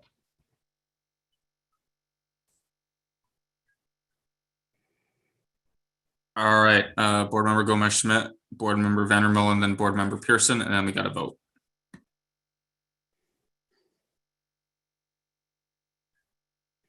Thank you, Vice President Castro. My question was around, I appreciate us wanting to act on these schools, these 10 extra schools that are ESSA designated. And I know you're coming back to us with data on that and more information in the next couple months, which I also appreciate. And it's urgent. I agree with you. We need to move. My question is that we're going to add 10 more schools, and there's a core part of it, and then another part. How soon are we going to be able to measure, and what are we going to use to measure if this is it, if this is the thing that's making progress? And can we tease out, like Chris said, can we tease out the reading instruction from ANET so we know which one is making a difference? Kaylee, you're nodding, so I hope you have a whole plan for that. Savion, is now the time you want me to respond? Yes, okay, I'm getting some of the head nods. Is that okay? Please do. All right, wonderful. So again, I just want to clear up a couple of things, because I'm hearing things that just aren't 100% accurate. Again, we're talking about ANET as though it is simply an assessment. Remember, it is not an assessment. It is professional development. Unfortunately, the way humans learn, right? We can't just lead PD and then overnight we're going to see incredible dramatic results in student outcomes, right? That's just not the way that learning works, or applying that learning works either. We're also talking about our support of ANET in literacy and focus on literacy as though those two things are not the same. They are exactly the same. Okay, so when we talk about ANET coaching, what's actually happening is we are putting experts in the reading standards of high quality reading instruction in front of our teachers on a regular basis, in front of our leaders on a regular basis. So again, it is not enough just to put in front of our teachers a high quality resource, or even standards for that matter, right? And say, have at it. What needs to be paired with it is high quality coaching. And that is what we are receiving through our work with our ANET schools. We have not only used ANET in 2 of our schools, we've used ANET in 11 of our schools, this coaching in 11 of our schools. And yes, we are planning excitingly to add 10 additional schools. Now, your question Ms. Gomez-Smith around, would we be able to tease out the schools that have ANET coaching and be able to, within our student achievement data, see if the coaching is making a difference? The answer to that is absolutely. And the reason for that is because we will have all students in our elementaries engage in the same instructional task. So then from that, we'll be able to, at the beginning, middle, and end of the year, be able to pull out the schools that are engaging in this rich coaching to be able to see how that the progress in those buildings pairs and compares with those who are not getting that that coaching, while at the same time understanding that adult learning, right, takes time. And the application for that adult learning then to show up in student achievements is not going to be something that we see overnight.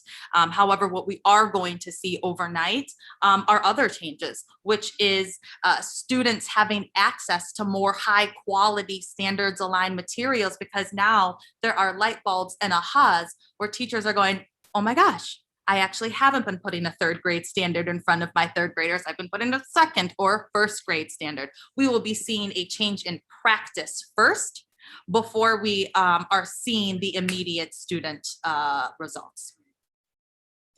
That understood, and just hoping we can have some benchmarks to measure that process exactly like we were talking about. So if we don't see the student outcomes right away, let's show the benchmarks that we're making progress in that area. Yes, love that. We can certainly do that. Thanks. All right, thank you, Board Member Vandermill, and then Board Member Pearson. Yes, I agree that I'm not an educator. I respect and admire every single educator, professor, doctor, and teacher in this room. It's a virtual room, but I still respect you all. Here's my one issue. State of Wisconsin, as an elected official, says that I can't base it on trust. I have to base it on data. I have to base it on being able to be transparent, be able to know how a program works with those statistics. It's not you. I don't trust Dr. Pryor. I trust you implicitly. However, I need to be able to give my constituents something to show them and to explain to them how to do it. And that's where I'm stuck. I would love to have some help in that area because I'm not real great at it. And I mean that with the highest due amount of respect. Thank you, Board Member Pearson, then Dr. Jenkins. I'll just make my comment real brief. It's not a question. What would our district look like when we find the programs, the assessments, the curriculum, the instructors, all of it, to serve our children, more specifically our Black children? And when we invest in that, like, I guess it's more a philosophical thought, but really it's a reality. When we have people who their jobs are to find the best programs, scale it to as many students, figure out what's working, what's not working, go back to the drawing board and whatnot. And you have people who are committed to doing that for the children, more specifically for our Black children. I don't see what the problem is. What happens when we have all of that together packaged and you have people who are working hard to ensure this happens? Our children excel, our children soar, and then everyone is doing well. And I know I'm going to get flack for this, but it's true. The education system in America was not meant for anyone other than the people that they wanted it to be meant for. If we really are going to be real about this, we're already starting far behind, and we're trying to uplift children who have historically been left out of the educational system, period. Yes, it's going to take time. Yes, we are going to figure out what the best way moving forward, but we have to allow it to actually do it. And I understand we want assessments. I understand we want, data points and everything, but I mean, data, we know that if we think about Black and brown folks and how data is being used against Black and brown folks, there's some problems with that. So I just want to say, just overall, it's not only about an or, it's not only about this or that. It really is finding things that are about and. What can we do and? What can we do and at the end of the day? And so I understand like this may be a program that might not have all of the proponents that we wanted to have. I don't think any curriculum, any instruction is going to be that. There is no all-encompassing thing that will achieve everything that we want. However, it's an and. We have to have something and. So I'm all about supporting what we can do the best together. And yes, we're elected officials and a lot of our work is not about trust, but you still got to have trust in the people who are in the positions to know, in the positions who excel at this, in a position where we're having them come in like and do the work. Again, like as my colleague Chris Bowman-Schmidt said, I don't do this 90 hours a day or a week or whatever, like this is not my full-time job. This is part of what I do. I represent the community. And so I have to have a level of trust in the people who are doing this at the same time, hold everyone accountable, right? And so I just want to say at the end of the day, it's an and. It's what can we do for our children and what can we add part of it and keep moving forward? It's not an or.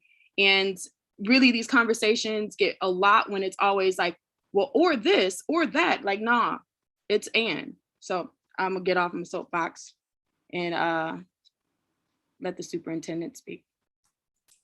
Thank you. I think Vice President, okay. I want to just say thank you for your comments, Ms. Pearson. And I really think we have gotten off of what we really intended to do here tonight. And I think she asked, what would a system look like if everything was there? It's not about programs. James Baldwin said it in 1963 when he went to New York to speak to a group of teachers. He said it clearly. It would look like they love our children. And right now, and it's not just teachers, it's board members, it's superintendents, it's the community. And we wouldn't, and I'm gonna call it nitpick over little things that really don't matter at the end of the day, because I've been in it long enough to see things come in and come out. The whole legislative comment, Board Member Vandermiller, when they talk about this system was designed to continue to have these disparities. There was a time where the federal government participated in us as people from enslaved backgrounds were not even allowed to read. And that's really still happening today in the subconscious and the conscious. And people are okay with it. If all the white children in this district were at the reading level that these Black and brown children are, special ed children, ELL children are, we would be having a revolution. I didn't come here because everything was going well. I came here because we're in a historical situation in Wisconsin and in Madison, Wisconsin, where children have never done well. Anyone in the audience or on this platform, if you can reject that with data, I'll be happy to have an intellectual debate with you, but you can't. Where we're trying to go and where we have to go, it's going to be a yes and that started with Ananda saying that we have to do both. We have to work within this system and do something else. The state came in here and told us point blank, at 46 of the 52 schools, your Black children are not performing. They're at the bottom. But anytime there's anything to lift that, we have to decide if we're going to step up and have the courage to love our children. Our children are being assaulted across America in the education system. I'm working with researchers right now. There's not a system in the country that say that they have disrupted and sustained the achievement for all children, what Maya was just asking about. Not one in the country. We're going to be the first. I'm not saying we are going to be that system, but it's going to take us building relationships with one another. And yes, to a degree, there's going to have to be a sense of trust. And trust, you have to understand where that comes from, and the lack thereof trust. That's because of the real dehumanization that happened to the enslaved Africans, and they were taught not to trust. And we have to talk about our history and know it, but it doesn't have to defeat us. We have to look for a path forward. And that's just keeping it as real can get. We have some people that's been here, been working, but they need support. And we have new people coming in. More important, we have our children. They're looking to all of us. And if every meeting, if everything we do is the energy more towards adults, or is it more towards the children? Our children need us. And that's what I'm saying to you. I'm going to tell you this, ANET, point blank, it may not be the silver bullet. If it was a silver bullet, everybody would be doing it across America. Any program you bring in here, it's not the silver bullet, it's the people. Our biggest investment are in our teachers, in our custodians, in our administrators, and everyone else. And we got to stop thinking that these assessments that are there to demonstrate disparities represents the value in our children. That's the way we get past this. Now, yes, are we going to meet the state requirements? Yes. We're going to meet the federal? Yes. But we also can reject, just like that at-risk plan. Who's at risk? I'm here to tell you, and Dr. Pryor, I said, if you don't do well by Black children, everybody else will suffer. Everyone.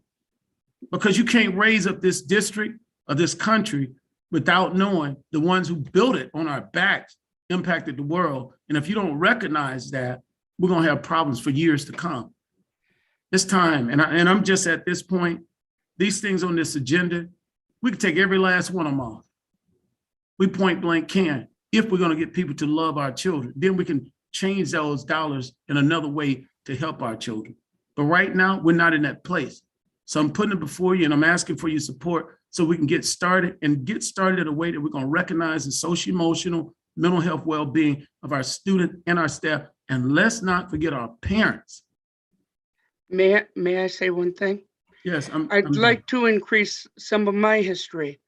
If you read Plato's Republic, the disabled child was to be killed at birth. The IQ tests, the tests we base these assessments on, were done to keep the disabled out of schools and were created for French school children to weed out the disabled for the eugenics movement. We weren't allowed to be in the school building until 1973. I don't want to pit one against the other. I want to work with you, not against you. Nick, I appreciate you bringing that up, but I shared it with you the other day. You see, if you address what's going on with our Black children, and see, we have it in our goal 3, right? We're talking about Black excellence. But if you get it right there, you're going to get it right for special needs. You're going to get it right for the LGBTQ community. You're going to get it right for everybody else, because what it is recognizing the humanity. We have dehumanized a group of people in our country, and we're just expanding that to others. So I'm just saying that. I'm just saying, if we all come together, the people of goodwill, we can break this historical wrong. That's where I am with it right now. And it's just, and maybe I look a little frustrated because I am, because I know it's not necessary. And I know what poverty means. I am a project kid, 411 of Frederick Douglass, first bedroom upstairs to the left. It can be broken. So stop. We have to stop playing. Do we have the courage to do what it takes to do it?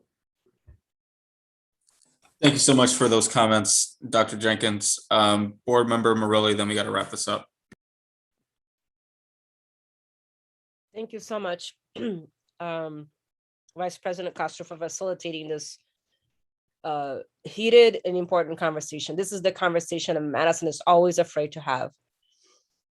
I want to bring other pieces of data to this conversation. One is that this board is the darkest board ever Madison has ever seen.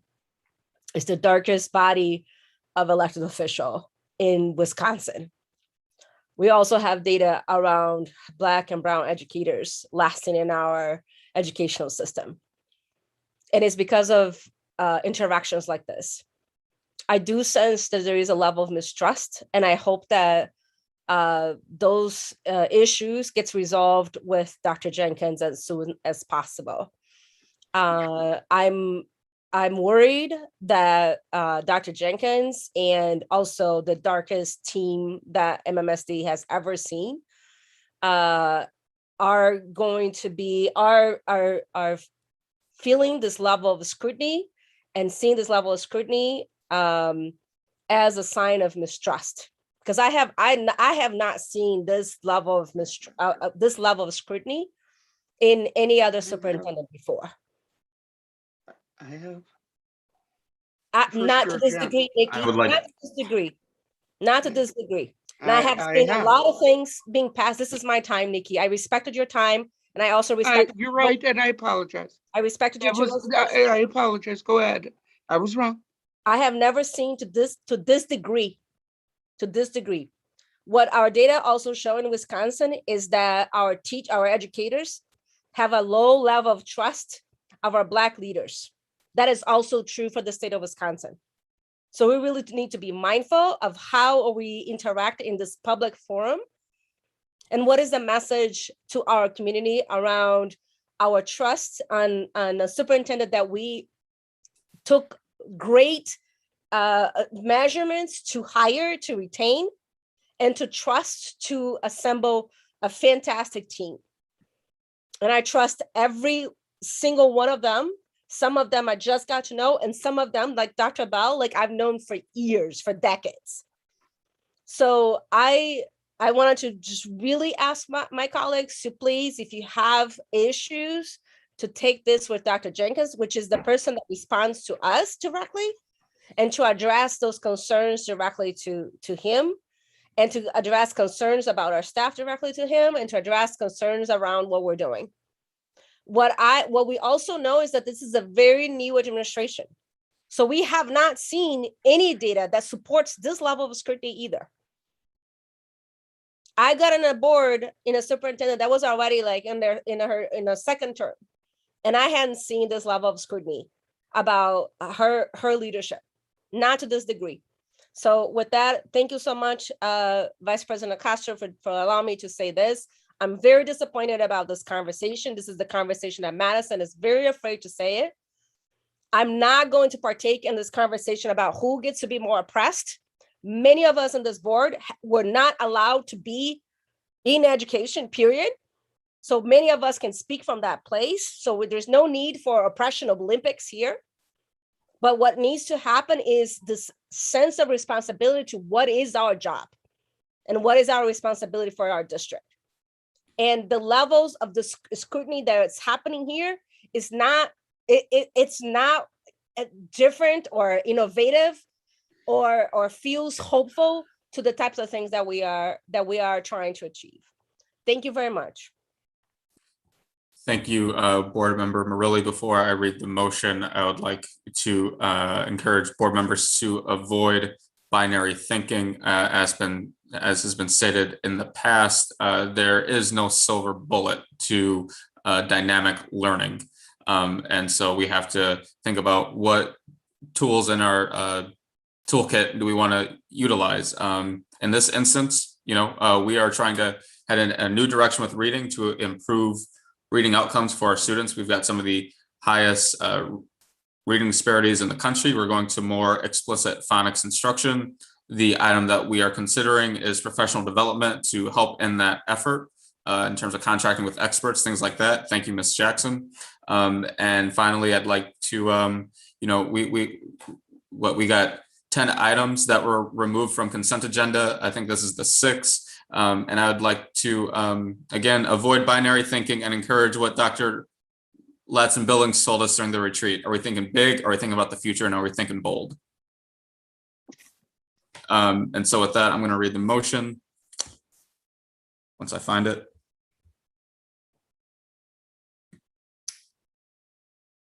Okay, I move that the Board of Education approve an expenditure in the amount of $484,000 to the Achievement Network as an addendum to the ANET Partnership Agreement and support that was passed by the Board of Education on May 24, 2021 for the 2021-2022 school year with funding from the 21-22 Teaching and Learning ESSER budget. May I please get a second? Second. Second from Board Member Marilli. Board Member Pandy, your advisory vote. Aye. All right, all those in favor? All right, all those opposed? All right, I believe we may have lost Board Member Vandermullen, so the vote is 6-1-1 or 5-1 with one absent. All right, on to the next one. 10.12, contract for services, Centro Hispano of Dane County, Juventud and Escalera programs. Thank you so much, Vice President Castro. I think this is a really good balance of the overwhelming amount of items that got pulled from this agenda to highlight and to commemorate to the work that Centro Hispano has done over the many decades that's been around. I think they had their 25th anniversary recently. And also the amazing amount of work that they had done over the past year during the pandemic. It did not go unnoticed that their work to support young people in our community, to support our families, and also to support many of our staff. Because without Centro Hispano, many of our staff work would be incomplete. And for me, that feels a proud moment to be endorsing this item. And I'm just gonna say this amount feels short of the amount of work that they have done over the years. So I wanted to say thank you to Executive Director Karen Menendez-Collier and the entire center staff for the amazing work and essential work that they have done for our community. Thank you so much, Vice President Castro. Thank you indeed. Shout out to Central Hispano. They are a force in our community. Ms. McPherson, I see your hands up. Hi, thank you, Savio. And I also want to just thank Board Member Morelli for that amazing and incredible shout out to one of our key partners. Executive Director Menendez-Collier is on the call, as is one of our program staff, Maria Paula. So I just want to just say thank you both and to thank them and Centro's incredible work this past year, which has been such a difficult year. So we couldn't have done and supported our students the way we did without them. So just wanted to call out that they are also present this evening and to personally also thank them for being excellent partners in all this work. Thank you so much. And with that, I'm going to read the motion. I move that the Board of Education approve an expenditure in the amount of $75,000 from the 2021-2022 Department of Strategic Partnerships operating budget to support the Juventud and Escalera programs with Centro Hispano of Dane County for the 21-22 school year. May I please get a second? A second. Thank you. Board Member Pandy, your advisory vote. Aye. All right, all those in favor? Thank you. Motion carries 6-0. All right, on to the next one. 10.15, which is recommendation for equal opportunity schools to serve as equity partner for building district capacity. Yeah, I pulled this one. Thank you, Vice President Castro. I pulled this one just to make a comment about how important this work is to continue. We started our partnership with Equal Opportunity Schools along with the Office for Civil Rights resolution from back in 2015 to make sure that we were increasing access and participation and success in advanced placement courses for students from all different, for racial backgrounds to reduce those racial inequities that the Office for Civil Rights found. And just the importance of making sure that we're building capacity within our system to continue this work. I know that's part of what Equal Opportunity Schools does. And so I guess I would suggest that the board be sent they call them equity pathways reports that are done each year at each high school, because it has a lot of really important information about the progress that we're making in that area. So I guess I would like to see those shared with the board and, you know, with the public as is possible, and maybe get a quick update sometime during the school year as to how that work is progressing. Thank you That's it. so much. I definitely appreciate your passion for this one. Board Member Gomez-Schmidt, any other comments? All right. I move that the Board of Education approve an expenditure in the amount of $55,000 from the 2021-2022 Teaching and Learning Department operating budget via TID 25 for all 4 comprehensive high schools to work with EOS as the equity consultant, and conclusion of the OCR resolution to be funded from the 2021-2022 curriculum and instruction operating budget. May I please get a second? Second. Thank you. Board Member Pandy, your advisory vote? Aye. Thank you. All those in favor? All right, motion carries 6-0. Bucks and 6. All right, 10.17. A contract amendment and extension for MMSD pupil transportation. I believe Board Member Vandermillen pulled this one, but does anyone else want to speak to this one? I will say, doing some reading about the bus driver shortage issue that is affecting everyone, apparently, including public school districts across the country. Board Member Carusi. Thank you. I basically agree with this. I think that we need to maintain our contract and possibly extend it just because of the circumstances that we are in right now, even though it may not be best practice. It's good to be nimble and respond to the situation you're in. That said, I think it's a little odd to be voting on this before we have a public conversation about it at the operations work group meeting next month, which I believe is on the agenda. I would at least like to have a conversation about, should we move forward with this vote before we have that conversation at a meeting, or should we just move on with the vote? I just would like to talk about it. But basically, I'm on board with doing this. Thank you. Yeah, I think this could be a conversation to be included in the operations work group conversation. Again, if anyone wants to be a bus driver, we are hiring. And so if we can talk about that as much as possible, it's probably a good thing. We are emerging from we're not emerging from, but this is related to the fallout of COVID-19 and trying to anyway, sorry. I think, Mr. Castro, could I Yep. interrupt here for a second?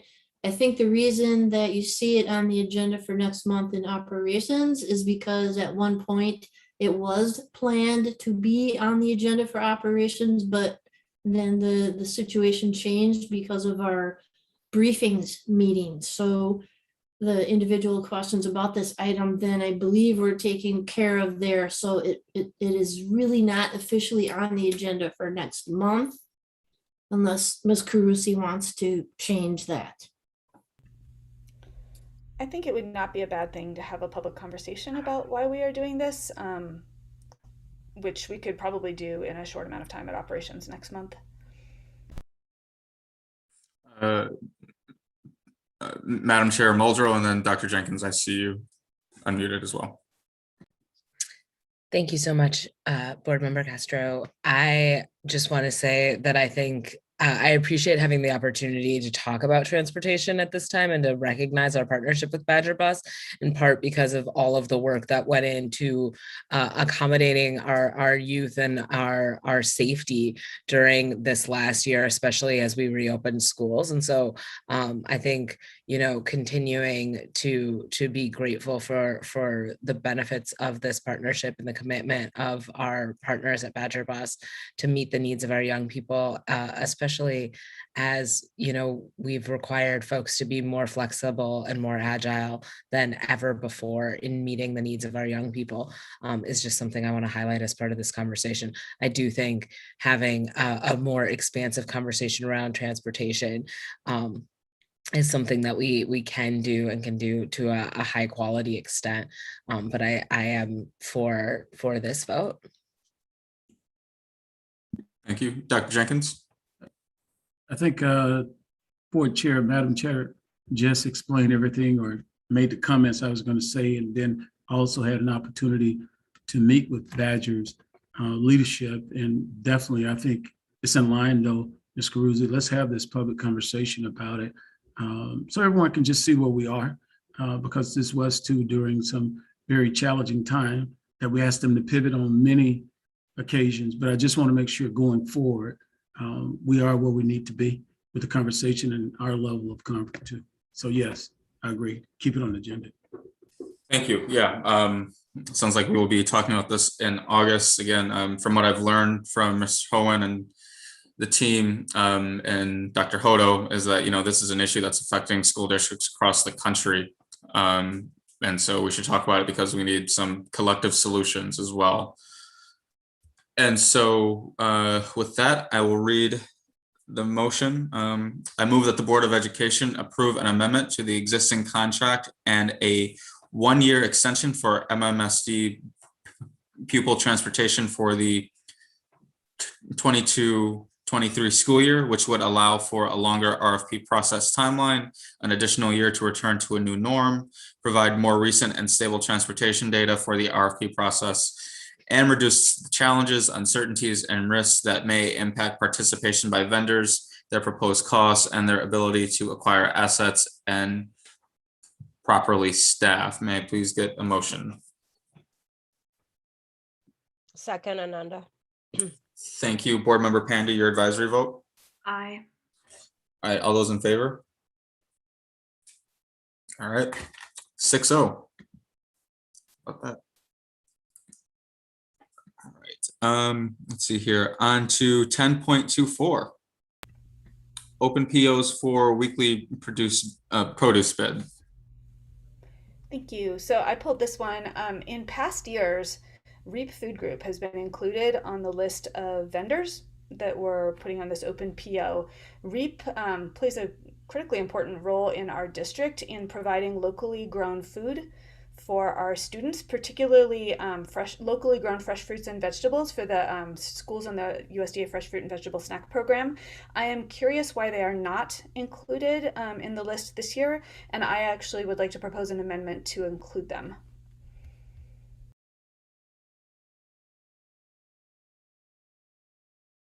Is Dr. Cedric Hodo around?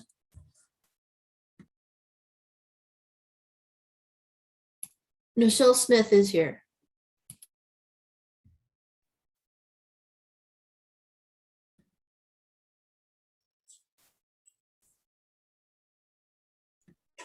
I'm sorry, Ms. Smith is here as well. You want to speak to that, Ms. Smith?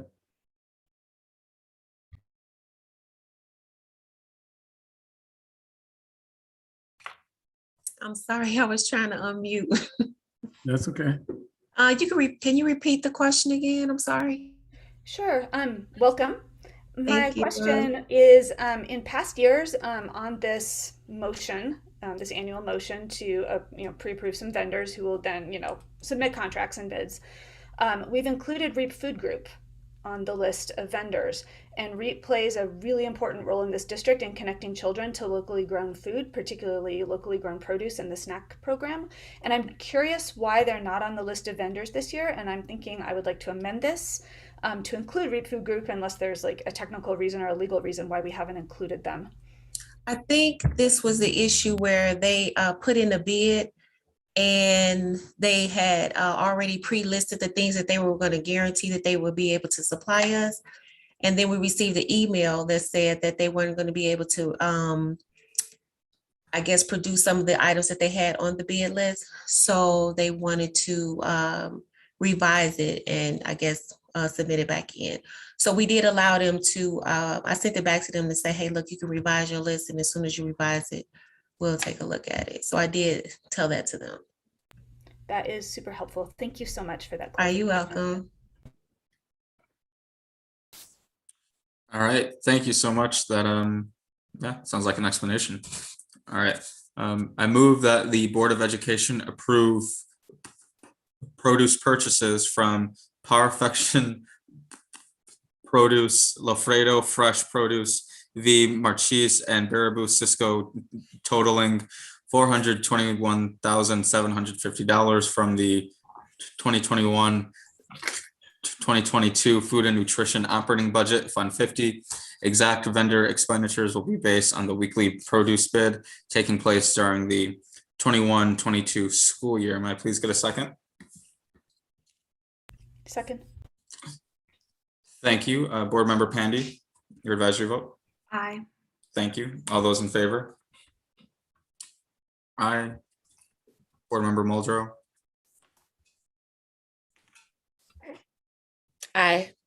Thank you. All right, motion carries 6-0. Okay. I think that concludes the consent agenda. All right, other reports to the board. City of Madison Education Committee.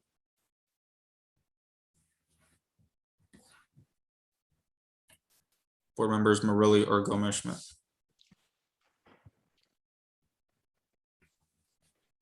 Sorry. Thank you very much, Vice President Castro.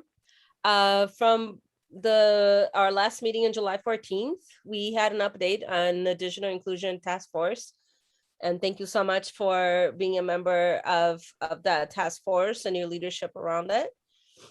We had a discussion on the list of unfunded big ideas, projects that and the potential of alignment of fundings with the city and the county. And also received an update on our communication with Dr. Jenkins, Mayor Satya, and County Exec Joe Parisi, and in a collective agreement of this understanding and also seeing the need of collaboration regarding our federal and state COVID relief and stimulus funding. We are not going to be meeting in August. It's going to be our break.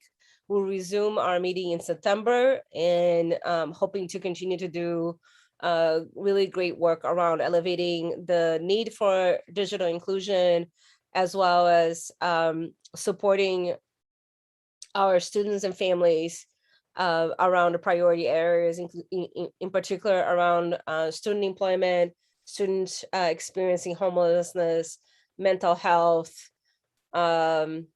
transportation, and I always forget one more, but that was it. Thank you.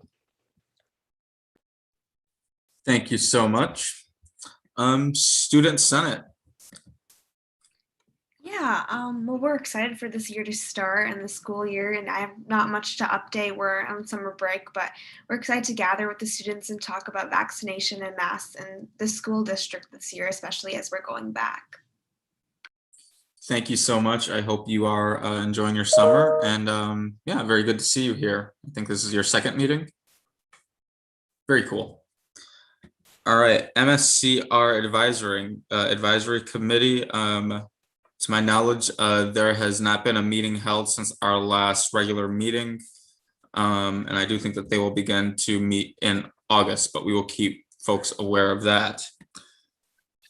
All right, and now the Citizens Ad Hoc Committee relative to the renaming of James Madison Memorial High School. Do we have Dr. Pryor with us? Yes, quick overview here. As you recall, March 22nd, 2021, the superintendent and the Board of Education reviewed a formal proposal from a former Memorial High School student, Maya Berry, to rename the school after Velvalia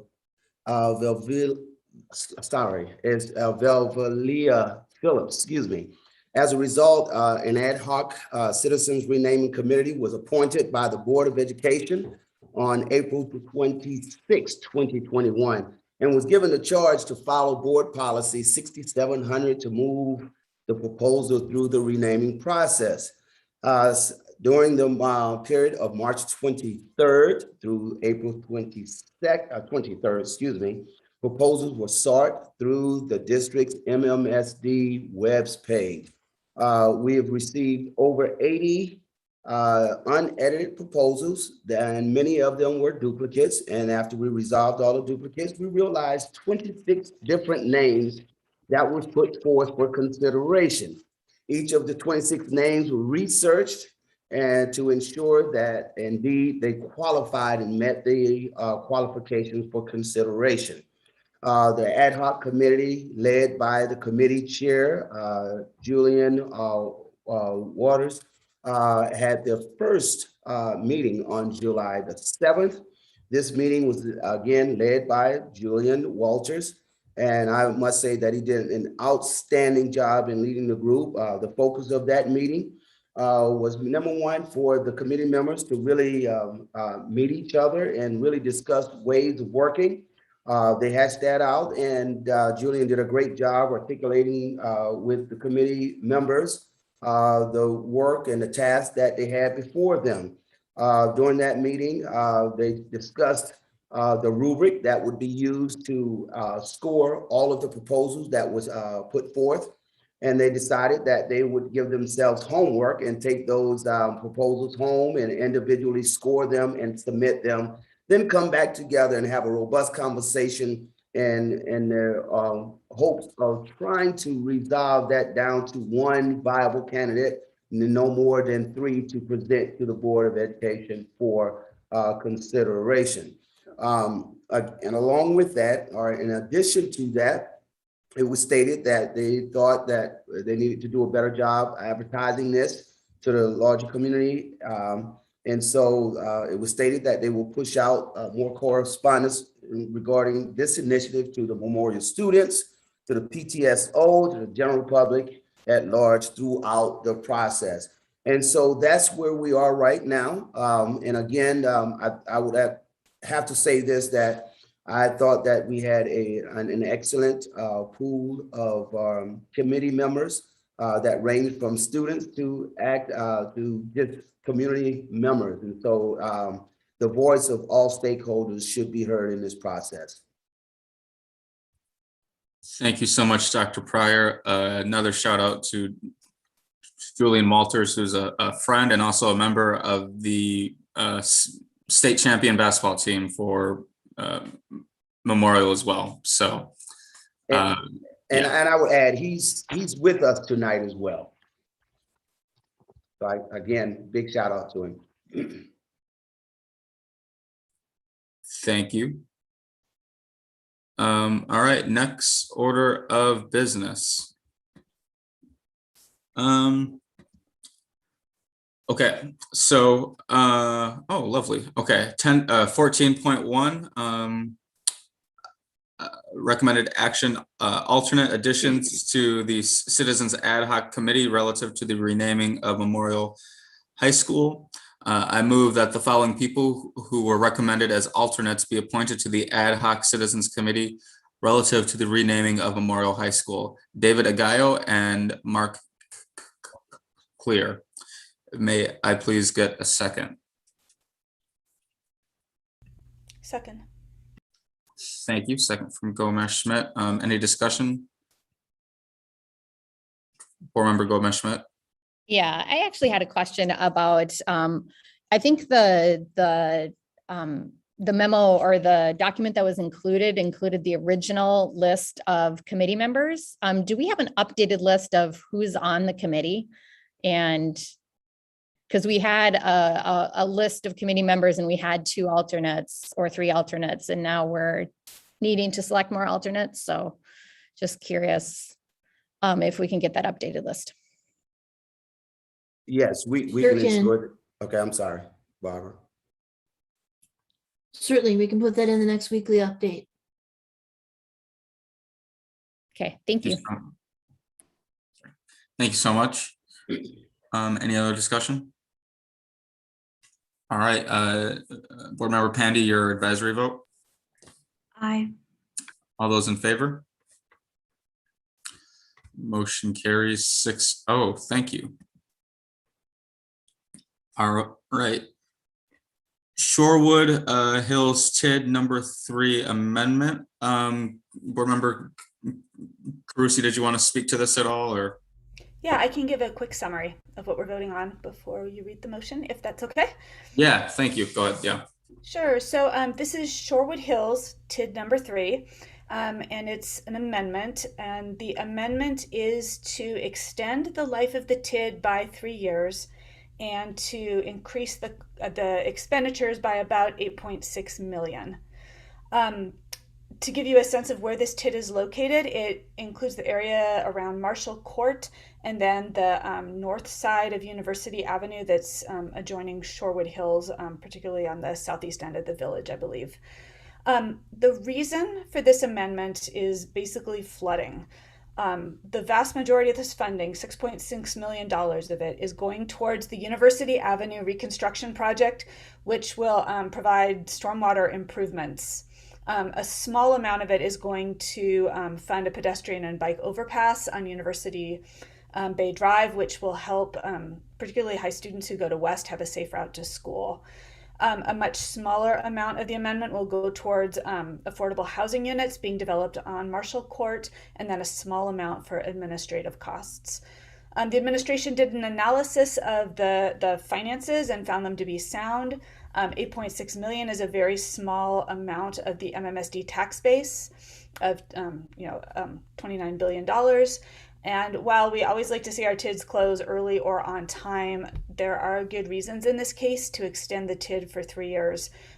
Without doing this extension, Shorewood Hills would be very hard pressed to come up with the money to pay their portion, which is about 25% of the total cost of the University Avenue reconstruction project. And without that reconstruction project, in another summer of very heavy rains, we risk more flooding in the Shorewood Hills area, including MMSD families, which was devastating the last time it happened. So with that in mind, the administration has supported our support of this TID amendment. Thank you so much for that update. And with that, I will read the motion. I move that the Board of Education direct our representative on the tax incremental district joint review board to vote in favor of the proposed amendment number 3 to TID number 3 for the village of Shorewood Hills as set forth in the documents prepared for the regular Board of Education meeting dated July 26, 2021. May I please get a second? Second. Thank you. Board Member Pandy, your advisory vote. Aye. All those in favor? Motion carries 6-0. Next order of business, the annual declaration of educational standards. Any discussion or member of staff would like to speak to this item?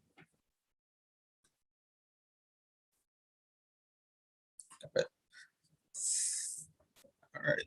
I move that the Board of Education adopt the new English language development standards for English language learners, the Wisconsin standards for English language arts, physical education, and personal financial literacy as developed by Wisconsin educators and experts using a transparent and inclusive process with educator and public engagement. I further move that the Board of Education approve the previously adopted Wisconsin academic standards in mathematics, history, science, geography, and technical subjects, as these standards specify what students should know and be able to do in the classroom, and also serve as goals for teaching and learning with a focus on ensuring the MMSD curriculum is historically accurate, inclusive, and culturally relevant. May I please get a second? Second. Thank you. Board Member Pandy, your advisory vote. Aye. All those in favor? All right, and just like the Bucks, motion carries 6-0. All right, on to the next one. The implementation, update, and renewal of plan for students at risk of not graduating. Any discussion? Any staff? Dr. Jenkins? Yes, definitely. One of the things, we're going to submit the report as we're required to by the state with the terminology of using at risk, but we're also going to submit our own note rejecting the fact that we're referring to our students as at risk. As we continue to try to be anti-racist and very socially conscious, we need to stop using these derogatory terms towards our children for whichever means of resources they may have, who they are, and describing them in a deficit. It continues to perpetuate the idea of racist ideology where you're talking about someone's less than something. So we'll complete the report, but I think it's time that we also submit our letter. And I would definitely like the support of everyone sending a letter in describing exactly why we're saying going forward, coming out of Madison, that this is what we're saying and how we're going to refer to our children. They're children in need of individual support like anyone else. But when you started off with deficit thinking, refer to someone in that manner, then the children themselves and the adults, let's just say it, we begin to look at someone with deficits. So that's where I am with it right now. Thank you so much for speaking to that. I could not agree more with how backwards the thinking is that underlie that term at risk. I don't know how you refer to any child as at risk, and just that very much deficit minded thinking towards our students. Board Member Carusi. Thank you. So I want to also put my full support behind encouraging the state to move away from language that encourages deficit thinking about our children. That's a good move. I also, I noticed reading through the materials for this that our plan for these students is out of date, particularly when it comes to how we're going to support our 4K through 5th grade students to ensure their success. We're doing so much now to support those kids. We're improving our early education. We are bringing in a new reading curriculum. We are increasing our mental health supports. We're doing a lot of things to try to ensure that kids are engaged, they're working at grade level, and they're coming to school, which are some of the things we need most to improve the most to try to improve outcomes for our kids by the measures put out by the state. For that reason, I would like to see an update to this report. And I know for state law, we need to just vote and approve a report, but I would be fine with this report coming back to the board in a month or two with especially some changes to the language around our supports for our youngest students to make sure that by the time they get to 6th grade, they're thriving. So I would just like to put out there that I would like to see that happen in tandem with, fulfilling the state requirement.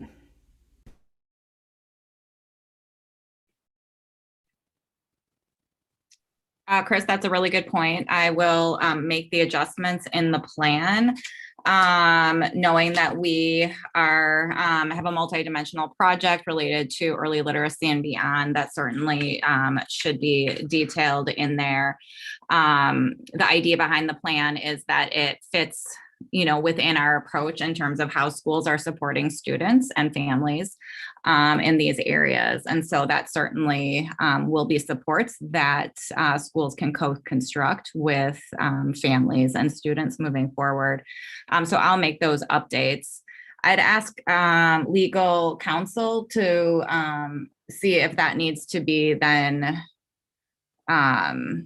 I think we still need a vote on it in terms of legal requirements, but I will adjust to reflect all of those updates in terms of interventions and supports that are available.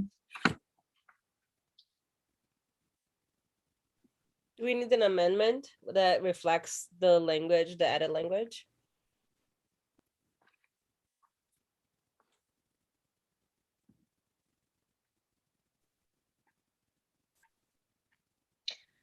So actually, you just need to approve a plan.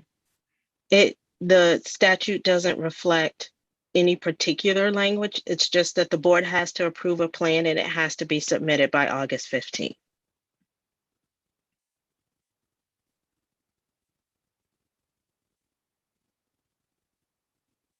Okay. Thank you, Board Member Gomes-Schmidt. Yeah, I guess my question would be is if we're going to go back and revisit this, can we submit the plan and vote on it tonight and then submit a amended plan once we have that piece done?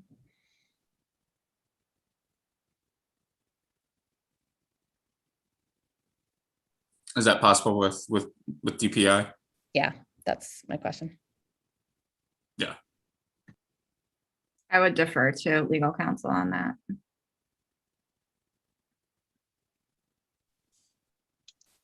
Certainly, I think we could update it. I don't know what DPI would do with the update, but we can submit an updated plan. Yeah, I think that would be a good idea. I feel like for a number of their years, we have just focused on what's legally required of us. And even, in the current status of this, it says that the plan currently written continues to meet school and legal needs. Really interested in the student needs and how we work that into there. Again, without labeling students or figuring out, I think we have to grapple with how we're going to move forward with this so that we really are helping students and helping families navigate not just writing a plan of support, but how that actually makes a difference for students. Yep, and I just want to make sure that there's some clarification around this. We have also grappled with the language of the state statute and worked really hard with our school-based staff to ensure that we're really taking a human-centered approach in this process. And so we actually go above and beyond in terms of like the letter of the law, if you will, in terms of we reach out to families and students if they're of age prior to any families receiving any letter, right? Because receiving the letters is really devastating. And again, speaking to many of what you have talked about previously in terms of deficit-based thinking, self-fulfilling stereotypes, right? It's just bad.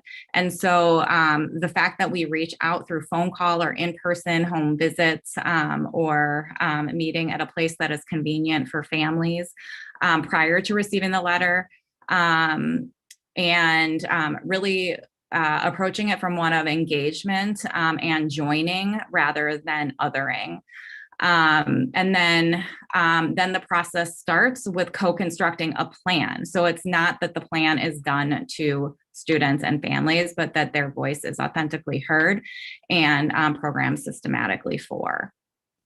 So I just want to put that out there because schools have worked really hard at making this a more valued and again, human-centered process than what we have, had to work with. Got it. Thanks for explaining that. I think that's really important and appreciate that clarification. Thank you. Yeah, and I think, Dr. Jenkins, when we submit the letter with our plan submission, just really encouraging this, demanding the state to rethink their thinking about why, about the, their philosophy of a plan for quote unquote at-risk students. I think at heart, this is a conversation about how we rectify injustices in our education system and how do we provide and making sure that we provide every child, every student with meaningful learning experiences throughout their K-12, 4K through 12 experience, so that they can be lifelong learners, so that we can, help them pursue their passions and their interests in life. It's a much deeper conversation than what they're trying to simplify it into, especially trying to, peg people into, small defined boxes of at risk or not. But thank you, Dr. Jenkins. Thank you, Vice President Castro, for your courage in our conversation about just the whole at risk term as well. And as we're moving forward, and I continue to ask the question when I came into district, because just so inspired to come here, it's publicly stated that Madison is on a journey to become an anti-racist district. And the discussions that we really should have on the real thing should center around our students. And this is one of those ways that we can take this and make it a benchmark for beginning to disrupt things in a positive way and how we engage. I'm glad you said, Dr. Gillis, about engaging, co-constructing, getting the voices of our students and of our parents so that they can not only just be seen, but they can also be heard. This could help just really do a lot for our entire district. And I'll say it again, if we get it right here, and we get it right for homeless students, we get it right for everyone. So let's take on the state in terms of trying to encourage them to just wake up on this particular issue. Absolutely, thank you. You know, they should ask us about what we're doing about all day 4K. They should ask us what we're doing about early learning. They should ask us what we're doing about restorative justice. And just those meaningful learning experiences for students. Any more discussion? Seeing none, I move that the Board of Education renew the plan as currently written or with the edits discussed here tonight, so that implementation can continue according to the timeline, and the district may also comply with statutory requirements associated with learners at risk of not graduating. May I please get a second? Second, Ali Muldrow. Thank you. Board Member Pandy, your advisory vote? Aye. All those in favor? Motion carries 6-0. All right. On to the last one. A request for a waiver under Wisconsin statute section 118.3 or 3.8 of the minimum contract amount provision of statute 121.55 subsection 3A for parent transportation contracts. Any discussion? Seeing none, I move that the Board of Education authorize the MMSD to request a Department of Public Instruction DPI waiver under Wisconsin statute section 118.38 of the minimum contract amount provision of section 121.55 subsection 3A in order to utilize 2019 2020 ridership data to determine the reimbursement rate for parent transportation contracts as set forth in the document prepared for the regular Board of Education meeting dated July 26, 2021. May I get a second? Second. All right, Board Member Pandy, your advisory vote? Aye. All right, all those in favor? Motion carries 6-0. Thank you. Seeing no old and new business, can I get, can someone move us to adjourn? Motion to So adjourn. moved. Second? Okay. Board Member Pandy, your advisory vote? Aye. All right, all those in favor? Aye. Motion carries 6-0, like the Bucks. All right. Thank you. Good night, everyone. Good night, everyone. There you go. Good night.